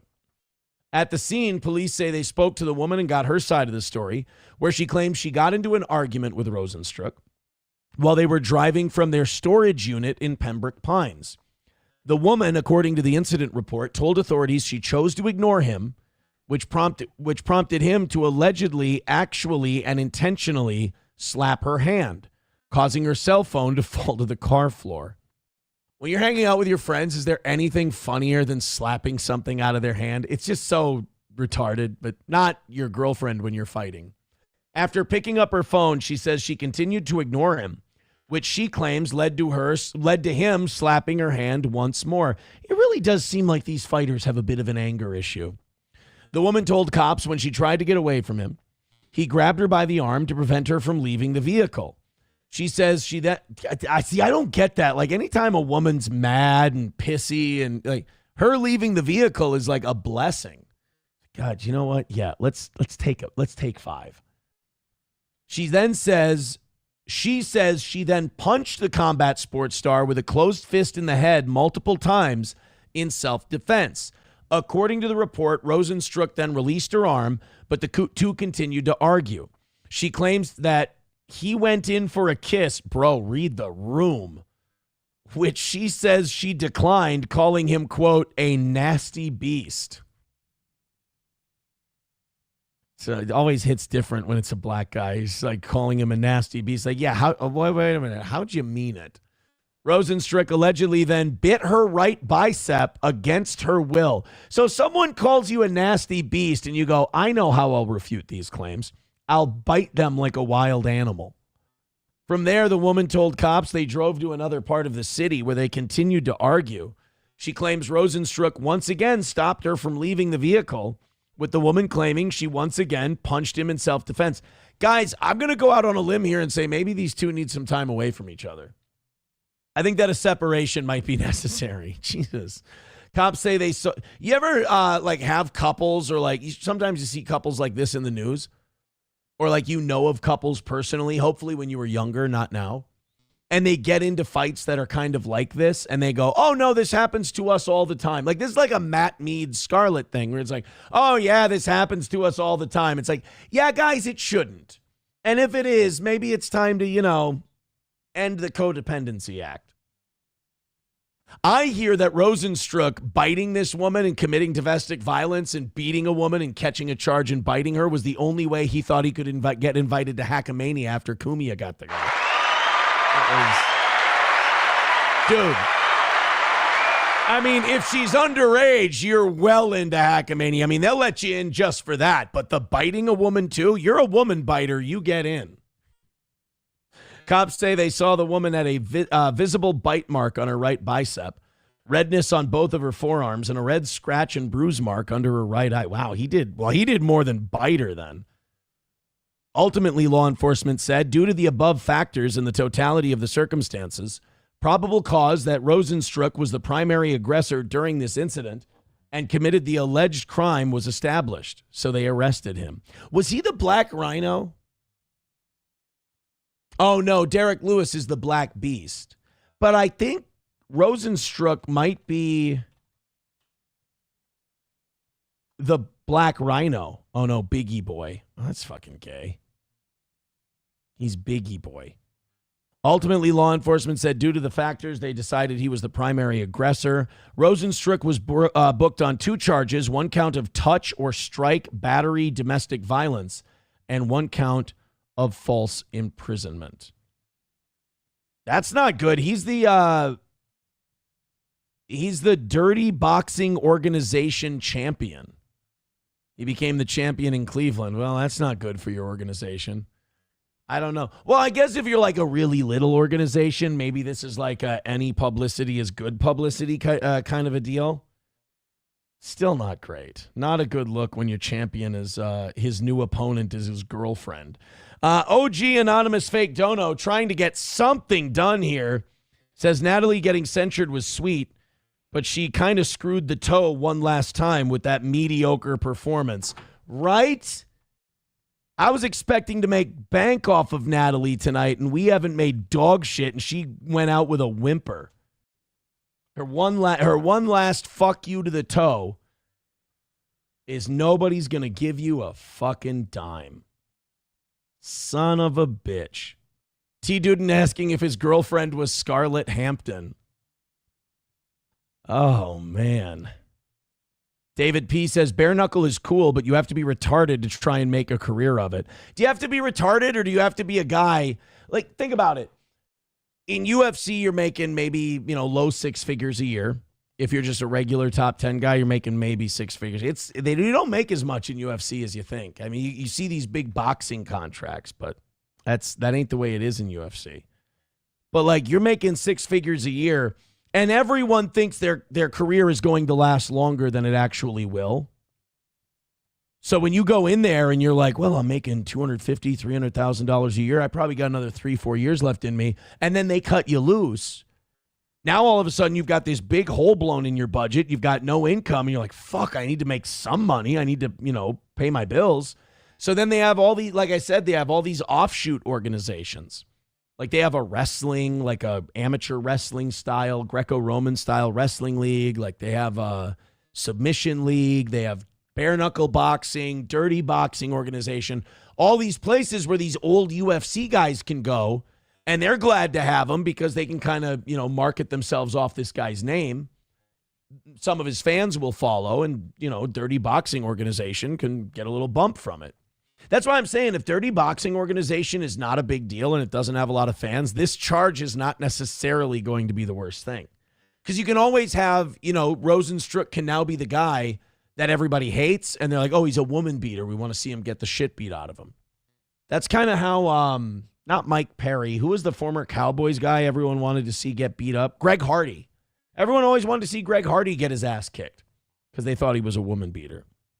So I don't, retarded to try and make a career out of it? No, I think just old and desperate to keep in the lifestyle you become accustomed to. I mean, really, think about it. If you're a UFC fighter, what are your options? Fight bare knuckle or become an Amazon distribution center worker, emptying semis.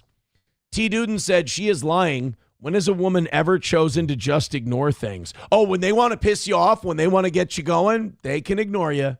Oh, brother. Brother, absolutely. Thank you, OG Anonymous Fake Dono, for that 10 spot, by the way. A few more of those, and we might actually make a go of it tonight. Thanks, guys. Marv Albert sees nothing wrong with this. That's a dated reference, by the way. Papa Shab wants to know, if a black guy bites you, do you turn black? I don't know. If Anthony Cumia bites you, do you buy a 14-year-old girl a MacBook? Got to ask Danny Brand. Has Danny Brand just not been able to fight the urge to fulfill a 14-year-old girl's Amazon wish list? Because if that's the case, then yeah, these things might be transferred through saliva.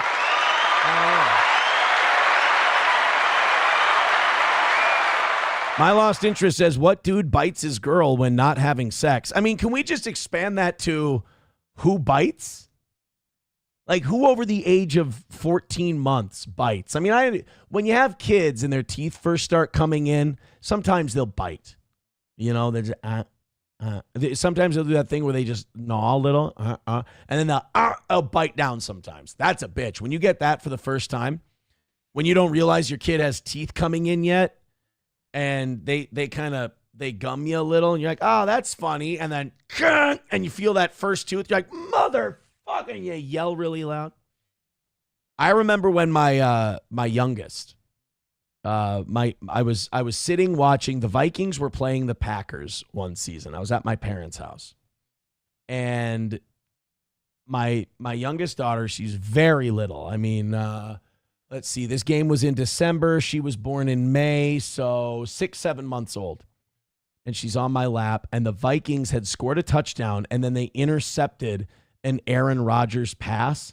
And I jumped up with her. I went, yeah, there you go. And she just starts scream crying. And I'm like, oh, no, I'm a piece of shit. Everyone in the room is like, Aaron, you forgot you. I'm like, yeah. Just really excited that the Vikings got a pick. We all have those boneheaded parent moments. You know, you've seen the videos where like the dad will lift the kid up and they'll like bonk their head on something. And you're like, it's just kind of one of those retarded dad moves. Smiles a lot for you with $5.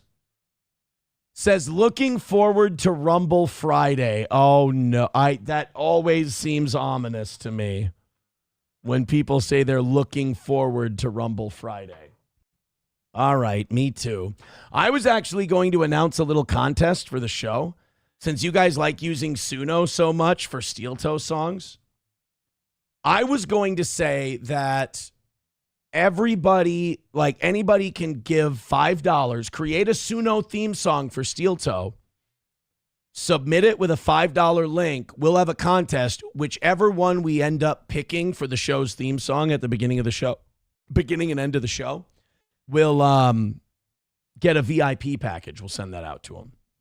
I think people could have some fun with that. So consider that my official announcement. Fauci's Pangolin says, wait, she admitted to hitting him in the head multiple times first, and he was the aggressor. No. He was the aggressor because she tried to leave the car, and he grabbed her by the arm and held her against her will. She hit him in self-defense is what the cops decided. That's what happened. Mad Move says power slap is where it's at. I think for UFC fighters, power slap is seen as like too low of a fall. Like they're not going to go to power slap because what if you lose to one of those power slap guys? I mean, then it's over.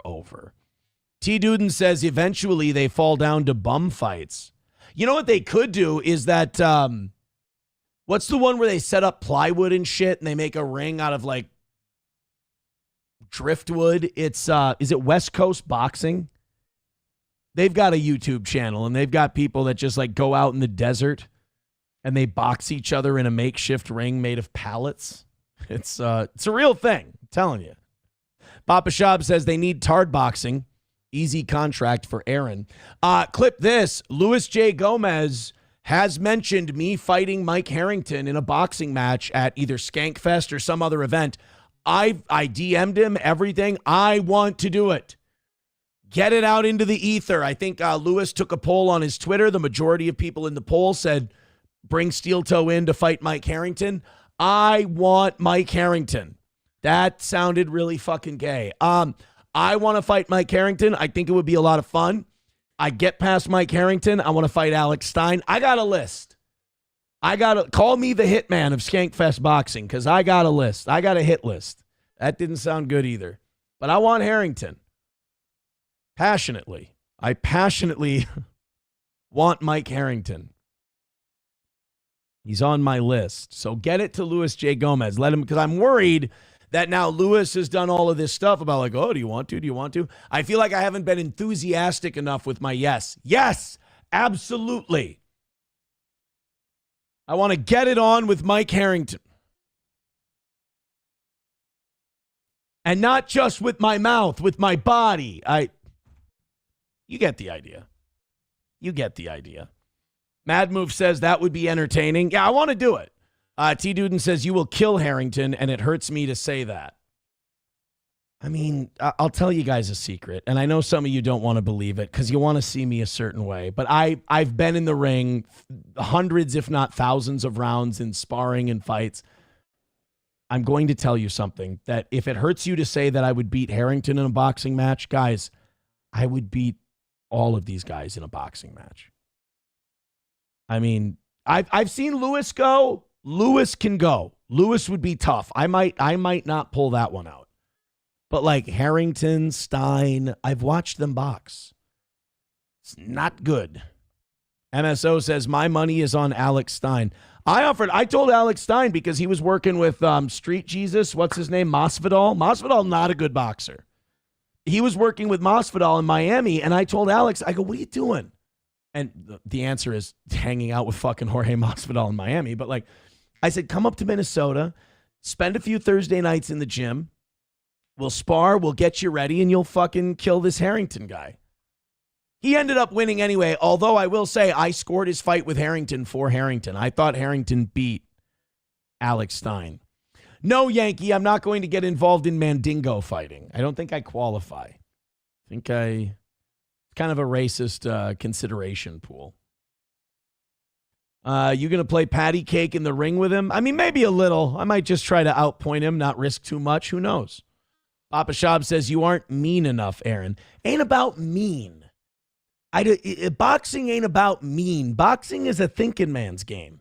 Boxing is hit and don't get hit. It's Marquis to Queensberry. It's not, it's movement. It's a game of inches. It's head movement. It's foot movements. It's pivots. It's taking one step to cover 3 steps of ground. It's, you know, this whole idea, you got to be mean and you got to be psycho. Yeah, if you're fucking Mexican. But like, you know, Floyd Mayweather wasn't a mean guy. My favorites, not really the meanest guys in the ring. Bernard Hopkins, James Toney, solid fighters. T. Duden says, what about Sam Hyde? You're not going to like this. You guys are going to think I'm fucking insane. Because Sam Hyde's at like the end of my list. That's my last one. You guys are not going to like this. And I love Sam Hyde. He's a legend. But I watched his one fight that he did. Honestly, I move around and I peck away at Sam Hyde for a round and a half. He's gassed. In that fight he had with that I.M. Thompson guy, he gassed out early. Really early. So I give myself a chance. Sam Hyde with cardio, I think he's too big, too strong. Sam Hyde in a 6-round fight, I like it. I like my chances. Taste Fairy Ialto says, you're not lean enough, Aaron. Fucking your lips to God's ears. I'm a fat tub of shit right now. If you're talking right now, yeah. No, I got some fucking work to do. For sure. Mad Move says, float like a butter stick and binge all the beef. That's not what I say. That we get. Oh, shit. Oh, we got Natalie's talking at the school board meeting, you guys. Hold on. From our students in this slide, the talk about neurodiversity education. They're talking about autism and shit, neurodiversity. And then the big question, how can we become more connected? It's almost like code for like, can you help us know each other? Can you help me know how to navigate my peers? Oh, you know how you do it? You go up to ones you don't agree with and you go fuck yourself, I hate you. That's a really good way to make friends. Because they're different from me and I want to know them, but how do I know them? Make a really shitty Facebook post about it. I think they want to care for each other too, and this critical gap of student to student relationships actually really bothers them, like immensely. I know it does for my kids and for They're not thinking about it. Most kids in high school are not thinking about this shit. You are the classic case of like trying to implement the way you think as an adult into a teenager's head. Stop it. Students that I heard there on that day.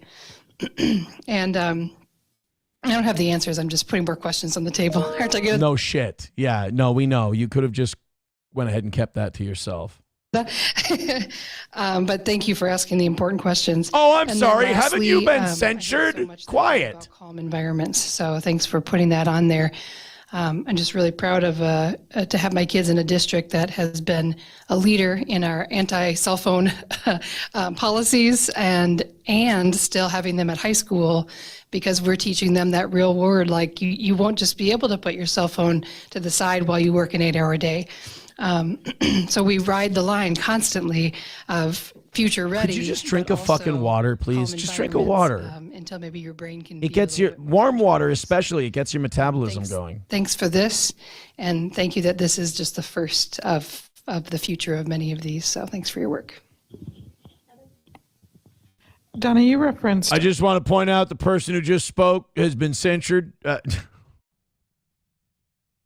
I'm going to be really honest about this. She could say like things I totally 100% agree with, and I would shit on her for it. I am that petty when it comes to Natalie, that if she said things that I was 1,000% fully on board with, I'd still hate her.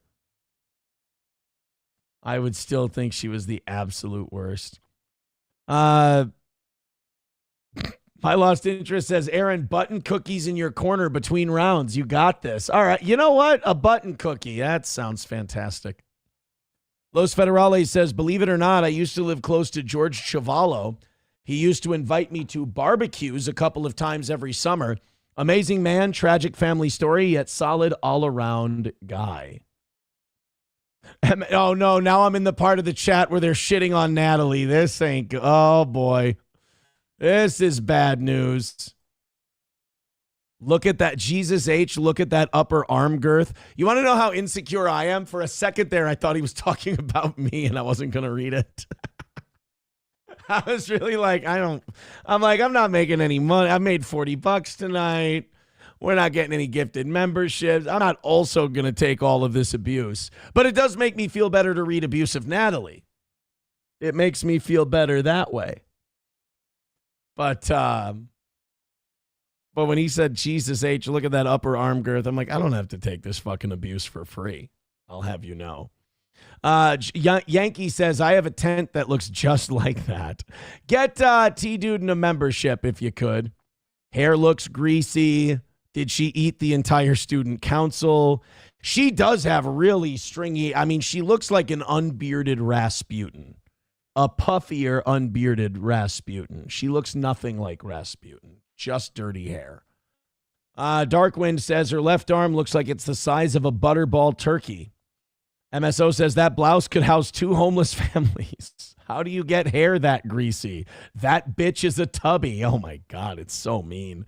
You guys have no idea. Like, this is the best mood I've ever been in a show where we're financially underperforming ever. Like in my mind, I was like, we're 30 minutes away from the rally segment. I almost don't want to do a rally segment tonight, and I just want to take the L because I'm having a lot of fun with this one, which is probably wildly unhealthy.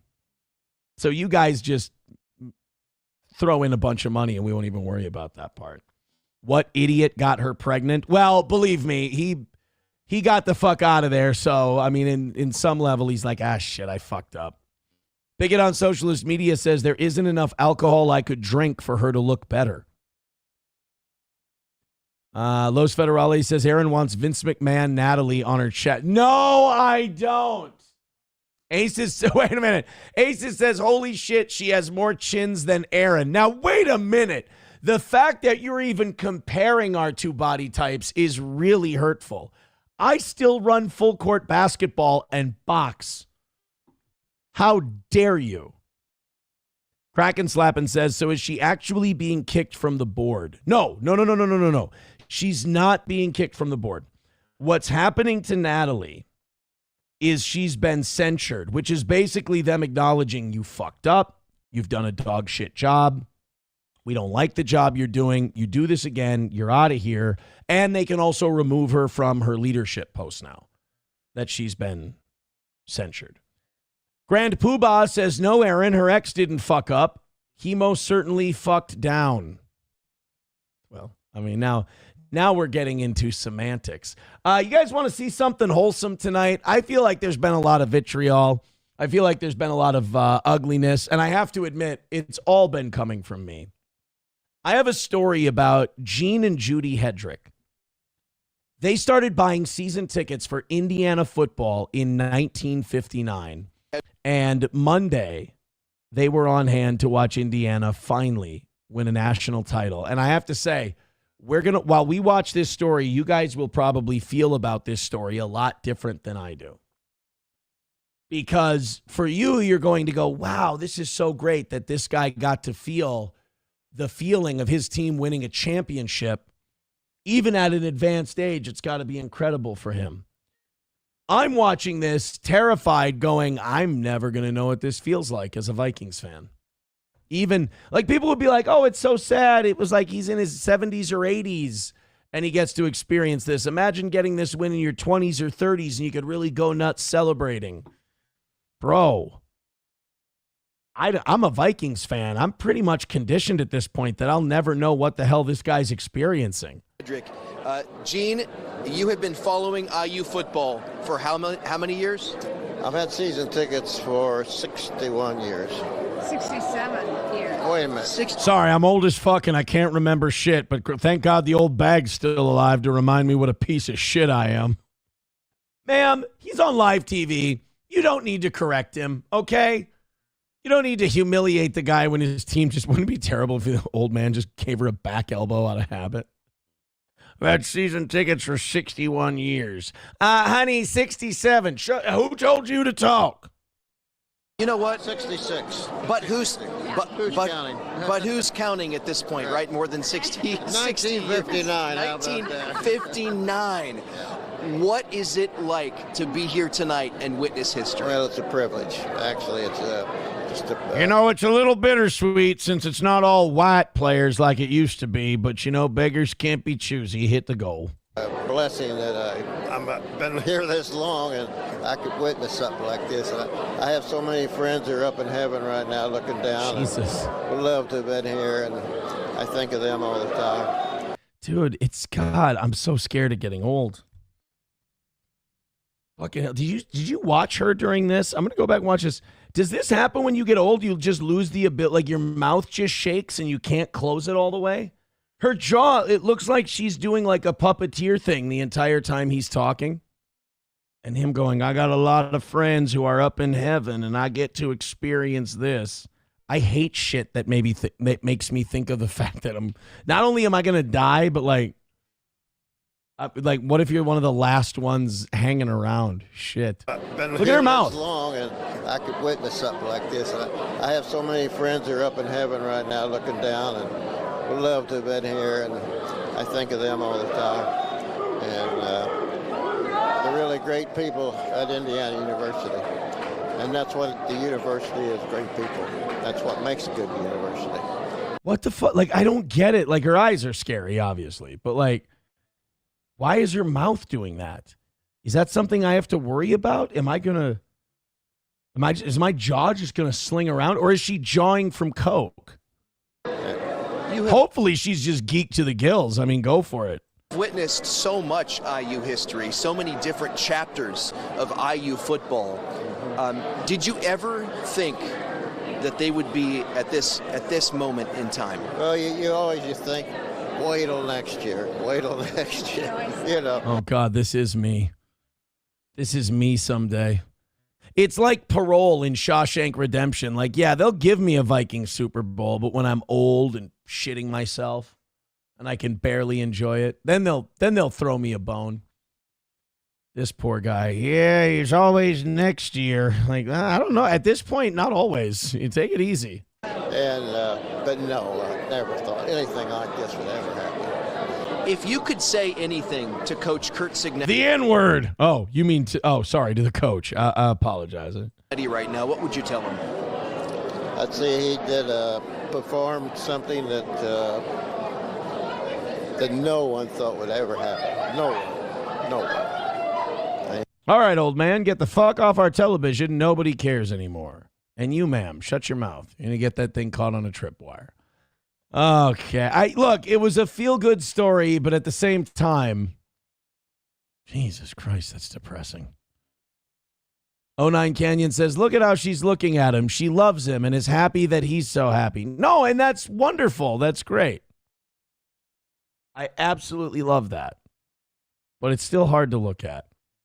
T. Duden says, he's like you, but less racist. Only because we don't know him. He could hate black people way more than I do. Baba Shab says she's speaking through him. She's clearly a necromancer who has brought her husband back to life. He probably died 3 days ago before the national title game. But as a necromancer, she reanimated him and is dream walking through him. And that's okay. That explains it. Yankee says, I bet she was a smoke show 50 years ago. I bet. My Lost Interest says, spent an hour with my dad today, and 45 minutes of that was him telling me how much his ass is bleeding. And his dad's only 50. Yeah. It shouldn't be bleeding at your age. What are you eating? T. Duden says, how many slaves did that old man own? Oh, man, our wide receiver, I remember his grandpappy used to work for my pappy at the auto shop. We didn't pay him very much, and he slept in a straw cot in the back. But, he was a good old boy. 50 memberships away from 500. Like I said, what do you do? Fucking, we took a shot in the ass on, was it Monday? No, Tuesday on the morning show. We've had perfect evening shows. I think we'll try to rally tonight, but I'm not going to commit to it because the writing's on the wall, and I'd rather we had a fun show. Numbers at the peak were higher than they usually are. If you guys are feeling generous, great. If not, I'm not going to, this morning we were so close. We were 60 away at the rally point where I'm going to be desperate. I'm going to lean the fuck in. We're going to give her. I'm going to get that last 60. Tonight, I'm not going to put myself through that. I mean, we'd have to probably be $50 to $60 closer for me to put myself through that. I think tonight, I'll run the music. We'll do the gimmick, but I'm prepared to take the L tonight. I'm not going to fight for a win and make myself look like an asshole and still lose. So if you want to gift a membership or do Streamlabs, PayPal, Venmo, Super Chats, Rumble Rants, we do appreciate it. But so far tonight, you haven't really felt it. That's okay. Win some, you lose some. What do you do? How are they doing at the Board of Education meeting? Jen Lisi, Coordinator for Student Services and Community Partnerships. Welcome. Thank you. Oh, so they're still just at the who gives a shit part of the meeting. So are they going to do any... They're probably not going to do any public comments about tonight, are they? That's disappointing. That's where the good streaming is. That's where the good show is in the public comments, but they're not going to do it. Coltrane says, Emily in the YouTube chat got a timeout. She was spamming the fuck out of the chat so she can take it. Yeah, if they're spamming the chat, just give them a break. They're just having a hard time regulating their emotions. Sam Show Loves Jewish Dick says, Aaron already fishing for pity donos. Not good. No, that doesn't count. You can't say, you don't get to have it both ways. You don't get to have it, Aaron's begging. Aaron's trying really hard to get it. And then when I go, hey, guys, I'm having a good time anyway tonight. If we lose, we lose. Whatever. It's been a fun show. Go, oh, no, it's pity donos. That's you coping. Stop it. Don't put your bullshit on me, my man. And don't get mad now that I just figured you out. My Lost Interest says, does Natalie's censure ever end? That's a good question. We didn't look that up this morning. I don't think it does. How long does a school board censure last? Lasts indefinitely. It's a formal public reprimand. It's not a temporary suspension. So this is basically her warning, and this is the only warning she gets. So if she fucks up again, she'll just be out. Holy shit, T-Duden. Thank you very much. 5 gifted memberships from T-Duden. Wanna fuck? Let's fuck! I appreciate that, buddy. That's very nice of you. I'm still thinking we're going to take the L tonight, but that was a very generous gift that you gave the program. 45 memberships away from 500. I appreciate it.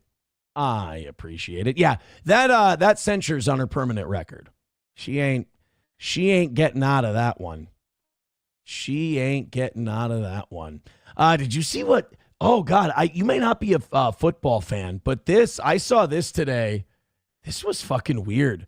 So I don't know if you saw, but the Buffalo Bills, who have been going to the playoffs every year, very competitive, they lost in the divisional round this year. They kind of thought this would be their year since Mahomes was out and Lamar Jackson was out and Joe Burrow was out. They thought that this would be their year to go to the Super Bowl finally. They lost in the divisional round. They fired their coach. I mean, they had a good coach. He's going to land on his feet. He's going to get a head coaching job somewhere else. But then the owner and the general manager did a press conference today, and they just started throwing people under the fucking bus, like their top draft pick, Keon Coleman. They were trying to pass the blame for him. I mean, he's been there one goddamn year. The owner is like defending the GM, and they're throwing people under the bus. I don't know, man. Expect to see a lot of Buffalo Bills asking to get the fuck out of town after this. This was really strange. This is the owner and the GM talking about Keon Coleman, one of their players. Yeah, can I interrupt? Second, I think this is Keon Coleman's second season. I apologize. I'll address the Keon situation. The coaching staff pushed to draft Keon. So this is the day after they fire the coach. So they're throwing the coach under the bus. I'm not saying Brandon wouldn't have drafted him, but he wasn't his next choice. That was Brandon being a team player and taking advice of his coaching staff, who felt strongly about the player. And, he's taken, for some reason, heat over it and not saying a word about it. But I'm here to tell you the true story. Now, wait a minute. Now, I don't follow the Bills that close. Fuck? Let's fuck! God damn it. That little creep always scares the shit out of me. Now, I don't follow the Bills that closely, but have they cut Keon Coleman, or is he still on the roster? You can't say like, nobody here fucking wanted the guy. Don't blame us. He sucks ass.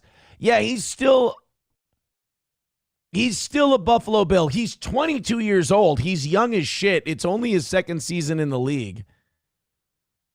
And all the articles now are just saying landing spots for Keon Coleman after wild press conference. Yeah. I'm going to go ahead and guess that he ain't going to be back. If I were him, I'd ask for a trade and do the you can't fire me, I quit deal. I mean, he hasn't had a great career. This year, 404 yards on 38 receptions and 4 touchdowns. Last year, he had about 600 yards receiving and 8 touchdowns.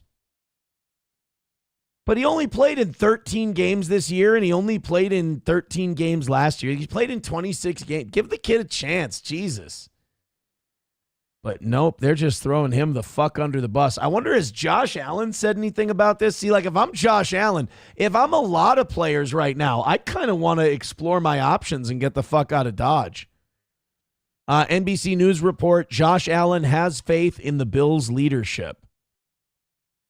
Huh. I mean, it kind of seems like their coach is a scapegoat for the fact that they have a quarterback who makes a lot of money. And maybe they can't really afford to build much of a team around him. God, what a shitty thing to do to a guy. T. Duden with another gifted membership. Thank you very much. 44 memberships away from 500. Wait a minute. Are you guys only doing this because I said I would have hope for tonight and actually try to rally? If I got close, I'm not falling for it. We're not going to hit this tonight. We're just going to have some fun. I know what you're doing. I know what you're doing, T. Duden. Thank you very much for that contribution, though. That's very sweet of you. Sam Show says they got fucked on that game and should not have fired him. Yeah, even my son yesterday when we were at the trampoline place, him and my dad, we were all talking about football. And my 9-year-old goes, oh, Dad, no, the refs were so bad in that game. The refs were so bad in the Buffalo game, Dad. The Bills shouldn't have lost. I'm like, son, I don't know. I don't really like to blame the refs for games. And he's at that age where you blame the refs for shit. It's like, no, Dad, they were really bad. Like, this is the second half of this season has been the first season where my son has really kind of gotten into the NFL and, like, talks about it and watches shorts about football and shit. So that's been kind of cool. And he surprises me sometimes when he talks about football. And it's like, I remember when I was 9 and I would talk about sports. It's just shit I heard on sports talk radio. He's probably throwing stuff out there that he's seen on shorts. I just hope that my son doesn't have Colin Cowherd in his algorithm so he's wrong about everything. That would suck. And he's like, no, they got screwed, Dad. So Sam Show loves Jewish dick. Maybe you're right. Dinkelman says, yeah, Keon Coleman's not the issue. The issue is no offensive line besides Deion Dawkins. The defense needs some help. They have no elite pass rushers. That is one thing you hear about Buffalo all the time, and anytime they're on national television, it's always a shootout. Kind of like the Bengals. Always a shootout. Can't stop anybody. Sam Show says, wow, already this guy is a piece of shit. Yeah, that owner's a dick. Mad Move says, I am banned from more channels on Rumble than not, honestly. It's not me, though. It's them. So you're banned from 109 channels? Taste Fairy says the Bills are just a cursed franchise like the Vikings and Lions. All right, you know what? Take it fucking easy because I'll have you know we had a better year than the Lions this year. How do you like that? And again, people disagreed with me this morning. If McCarthy got to develop all year and he stayed healthy, Vikings win the NFC North. You understand we only lost the NFC North by a game this year. Technically, we only lost the NFC North by allowing a shitty kick return at the end of a game where we had Chicago beat, and we gave up a goddamn 57-yard kick return, and they kicked a field goal to win at the end. Had him beat. J.J. McCarthy, cold-blooded connection to Jordan Addison in the corner of the end zone. Had him beat like dogs. Couldn't cover the goddamn kickoff. Win that game. Everything else the same. Vikings win the NFC North at 10-7. Coltrane says, I'd take Josh Allen in a heartbeat. You know, one thing I've noticed about Josh Allen, though, holds the ball out like a retard, fumbles really easily, and throws his share of picks. I'm not saying it's Josh Allen's fault that Buffalo hasn't won a Super Bowl, but like there's a difference between being a really good quarterback and like a Hall of Fame level quarterback and winning. Like to win a Super Bowl, you have to be so perfect.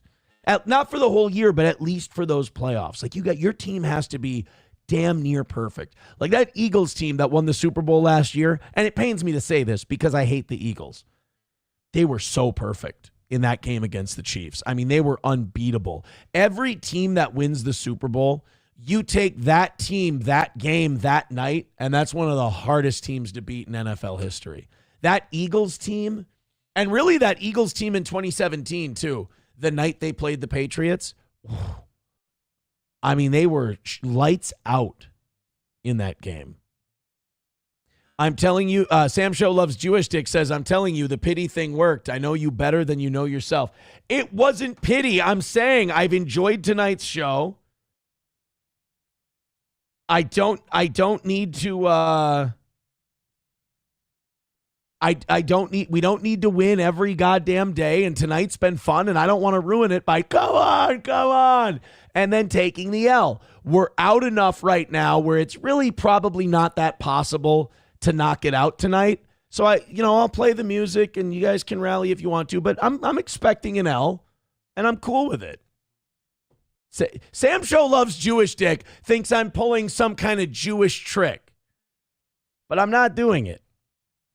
And I don't need to commit to the 5-minute bit today because I just don't. I don't think it's in the cards. And people are goading me now. Like my lost interest says, yeah, Cope. I'm telling you. All right, let's see where they're I at. come into the school, even though I don't work directly for the school. What the fuck? Are they done? Incredibly grateful for that. I'm going to click on let you see the video Oh, here. they're watching some shitty video. So they really aren't going to let anybody talk about what a piece of shit Natalie is. Huh. Helgi says, I understand why you're talking about football, but your state is in complete chaos, and I don't give a fuck about adults making millions playing a children's game. I didn't want to talk about it tonight. In fact, we started the show with it. I don't want my show to become this depressing fucking shithole of, and I appreciate it, Helgi, but I don't want my show to become a depressing fucking shithole of Minnesota riots. I want to do like a full and complete show where we talk about everything.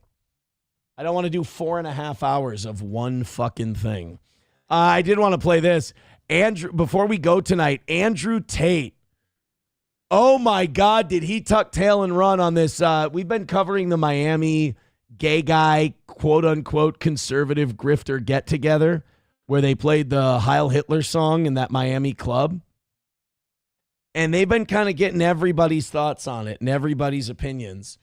And, Sneako's like, I got banned from every club. And Nick Fuentes is like, I don't give a fuck. They play songs about like fucking and pussy and shooting people and killing people. I don't give a shit that we played that song. And then, I think that Clav retard is like, oh, I don't care, I'm going to mog. He's gay. But Tristan and Andrew Tate were on the PBD podcast. And boy, were they, just putting on their yarmulkes and we're sorry. It was like, I hate Andrew Tate. I don't think Andrew Tate's good. I think all those guys suck. I think they're all tragic and awful. This Adam Sosnick guy is a douche. PBD's retarded. But like, any guy who does a podcast and has to pose with a bottle of Louis the 16th or whatever it is behind him is a cunt. But it was painful to watch Andrew Tate turn into this domesticated animal, just, being put in the corner and bad dog, and him going, I know. This was brutal, man. Check this out. I think Sneeko played the song. Yeah. I think Tristan explicitly told me that Sneeko played the song. If Sneeko played the song, Sneeko played the song. I don't think that any of them are deeply anti-Semitic genuinely. I think Nick Fuentes is probably like, no, I'm totally. First of all, Myron Gaines is 100% anti-Semitic.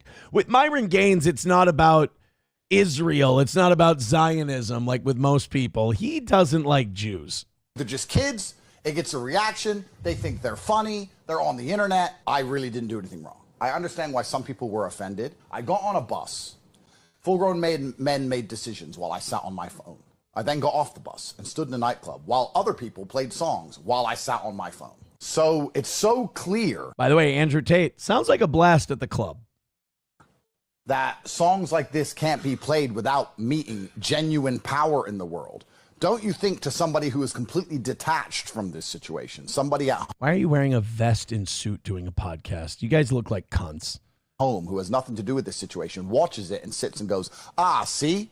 They are in charge of everything. I understand how these things get attached to my name. It's very inconvenient for me. I have Jewish... Attached to your name? You were there. You were in the group of guys. Like, it's one thing to grift off of this stream that you're doing with all these dudes. But then when you get in trouble with all your Jewish friends, you go, oh, no, I don't even know how this happened. Shut it. I'm sorry, did you not know who Nick Fuentes and Myron Gaines were before you did this? Attached to my name. It's very inconvenient for me. I have Jewish business partners. I have tech teams in Israel. I have things going on, and I get a mess from this crap too. I'm not here to beg sorry from anybody. Kind of sounds like you're begging sorry from everybody. Oh my God, he is a snake crawling on his fucking belly right now. Shuli Madoff with $2 says, wow, Tate seems like an honorable man. Oh my God, this is the most bitch-made move of anybody involved in this whole thing. I was in a van, and I was in a club. That club also played songs about beating the shit out of women and shooting black people. I didn't put any of the songs on. I'm not the DJ. If the Jewish community want to come to me and say, Andrew, we're going to drive you out of Miami or put a bullet in your head, I'll say, well, then do it, because I just sat in a car. The question is, could I have stopped? By the way, the mayor of Miami is kicking them all out of Miami. Like, the Jewish mayor of Miami is like, you guys are fucking banned from here forever. Stopped it? Well, no, because I didn't even know they were doing it. What I could do is when they put it on the car is leave the car. I think you could have stopped it. I think you could have stopped it. How? I think you could easily stopped it. How? You're the leader of all of these guys. They all follow your... Okay, that's not fair. And PBD is basically an ape. Like, he's a chimp. He's retarded. I don't think he could have stopped it. But you know what Andrew Tate could have not done? Didn't have to go to GriftCon 2026. Like, who wants to hang out with Sneeko? Have you seen these mutants that went to this thing? They're all gay, first of all. None of them are actually conservative. It's all a grift. Like, conservatives are boring. Conservatives don't go to clubs. They go to country clubs. So, no, he couldn't have stopped it once it started. Shut up, fucking pyramid scheme guy. Oh, I'm sorry, multi-level marketing. But you know what he could have done? And this is where Andrew Tate deserves no sympathy. He could have not gone to the Grindr meetup. And by the way, I even saw a clip, I think the Nicholas guy was... Are these guys the biggest douchebags in the world? Louis the 15th, McAllen 25 behind it. We get it, guys. You have money. You can drop the insecurity now. Calling you out. Did you just... Did PBD just burp in the middle of his point? Go back. I even saw a clip, I think the Nicholas guy was... Ew. Gross, man. That's why we don't drink our caramel macchiato on the program, you mucusy fucking Iranian goblin. Calling you out in a clip a few weeks ago. Yeah, Sneeko. He was calling you out at a couple things. Sneeko does loads of clips insulting me all the time. Yeah. It's Clav and Nick who reached out to me. You're in America. We've never met before. Come through. We're with Sneeko. Is that okay? My reply was, Sneeko always has some crybaby issue with me. If he's not going to cry his eyes out, he can come. And he came along, and he made a fucking mess. And I could sit here and blame it all on him. But that's... You just did. Don't do that.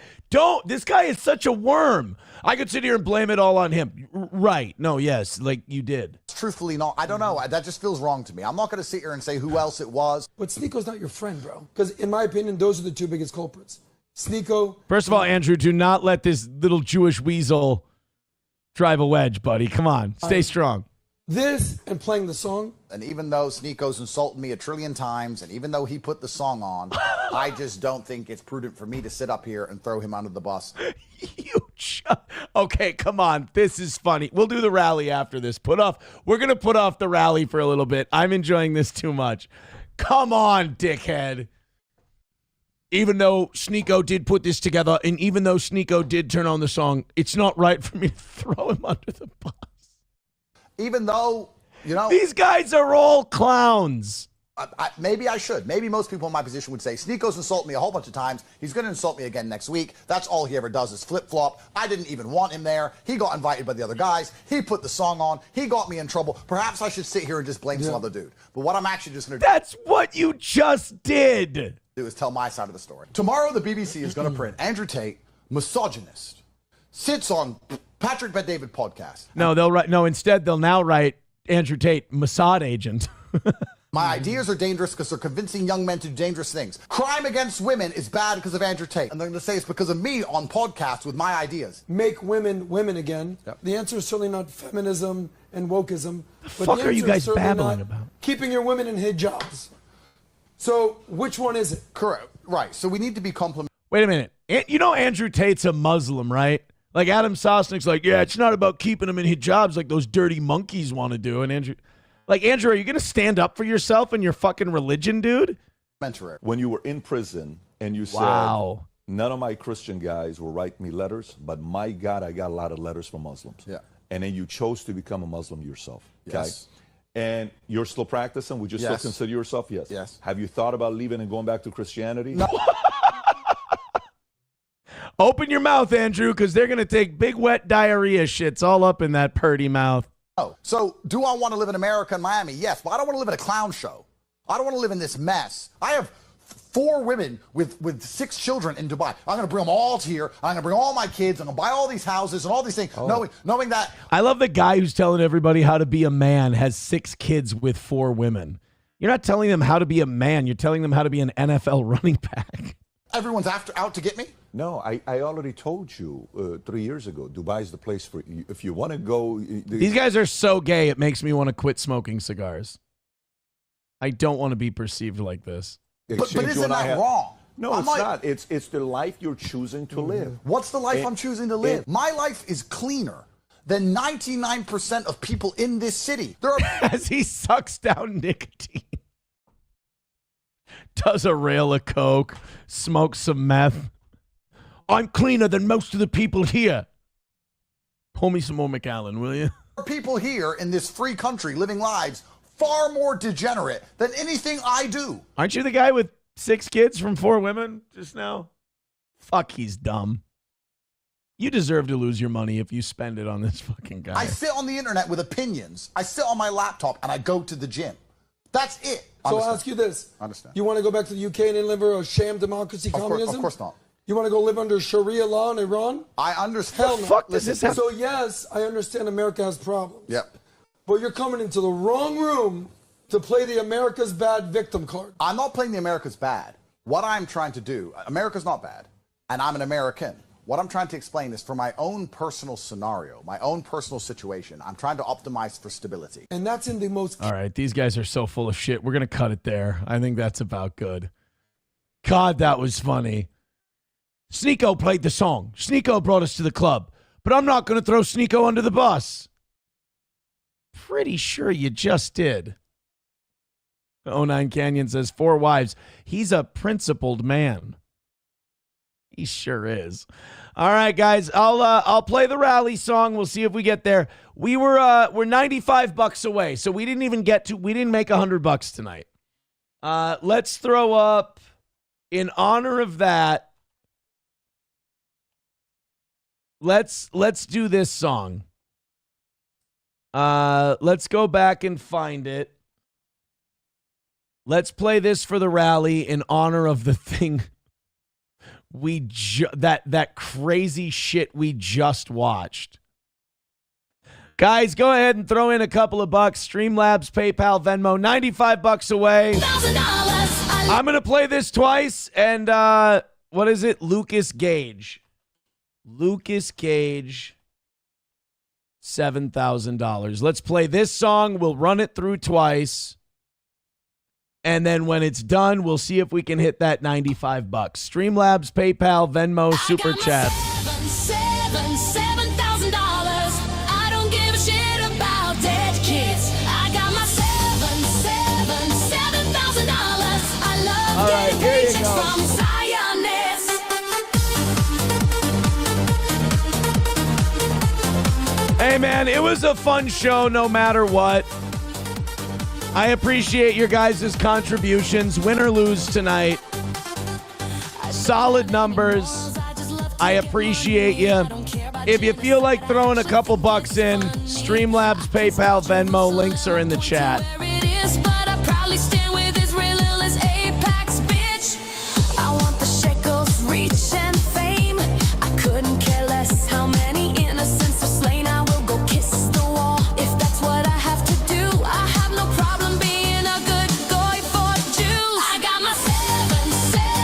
$95 away. I don't give a shit about dead kids. $7,000. I had fun tonight. Look, if your whole thing is we want to see Aaron lose, you can probably get that tonight. I appreciate anything you guys throw at us, though. If you want to make it close, please do.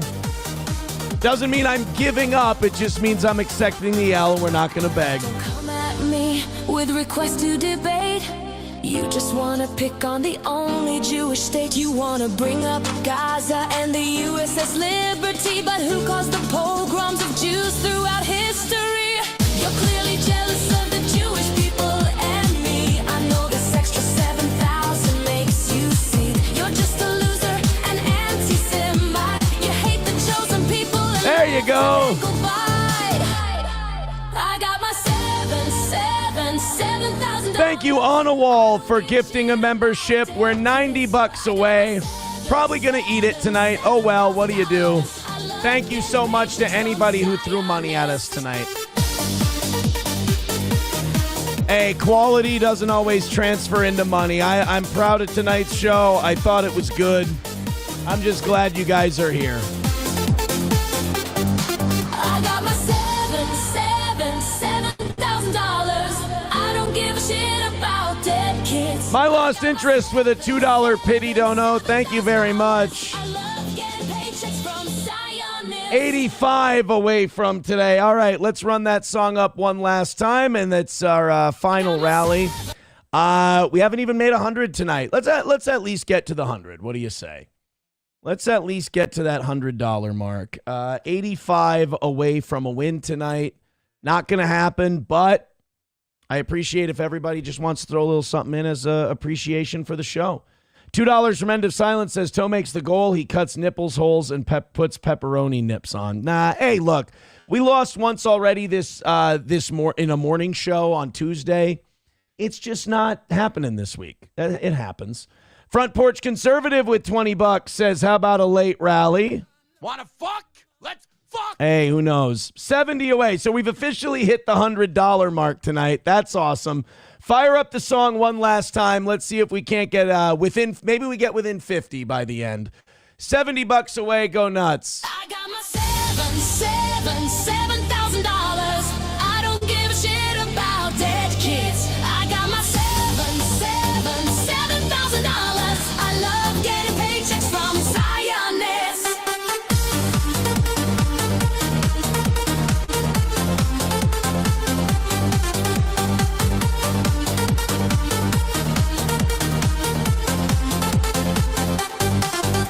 I don't have any morals. I just love to get money. I don't care about genocide. I actually think it's funny. No, that's terrible. I can spell Jerusalem. All right. Well,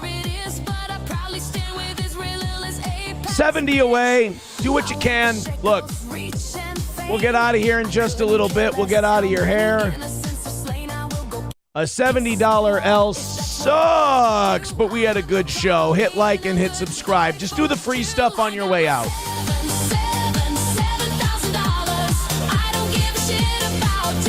All right. Let's see if we can get. Damn.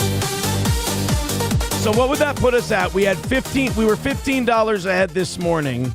So 75 and 70. That'd be $145 worth of misses this week. Shit. A couple years ago, we couldn't have, that would have been a big hit for us. So we're lucky. You just wanna pick on the only Jewish 1 minute left if you want to get really retarded generous, please. And thank you. But who caused the pogroms of Jews throughout history?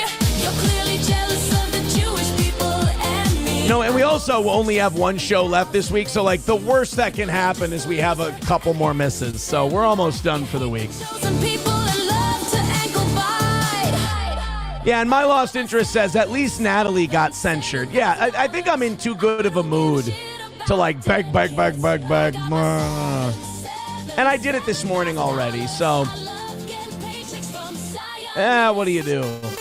All right, about 30 seconds to go, and then I'll leave. Thank you guys very much for an awesome show. If you feel like donating later, please do. I'd like to win. Front Porch Conservative says one more for the road. All right, 60 away from winning. $60. Thank you, Wild Card, for the gifted membership. Very awesome. $60 away from a W. We got a, you know what? Decent rally at the end, guys. Thank you very much. I appreciate the decent little rally at the end there. A $60 loss, not the end of the world. So we're gonna. I don't think we had a perfect week last week either, did we? Can't win them all. Can't win them all. I hope you join us tomorrow. I hope you're feeling generous tomorrow. I hope you enjoy the show tomorrow. Oz will be here at 7 o'clock. Take it easy. Have a great rest of your evening. And I really hope we did a good job for you.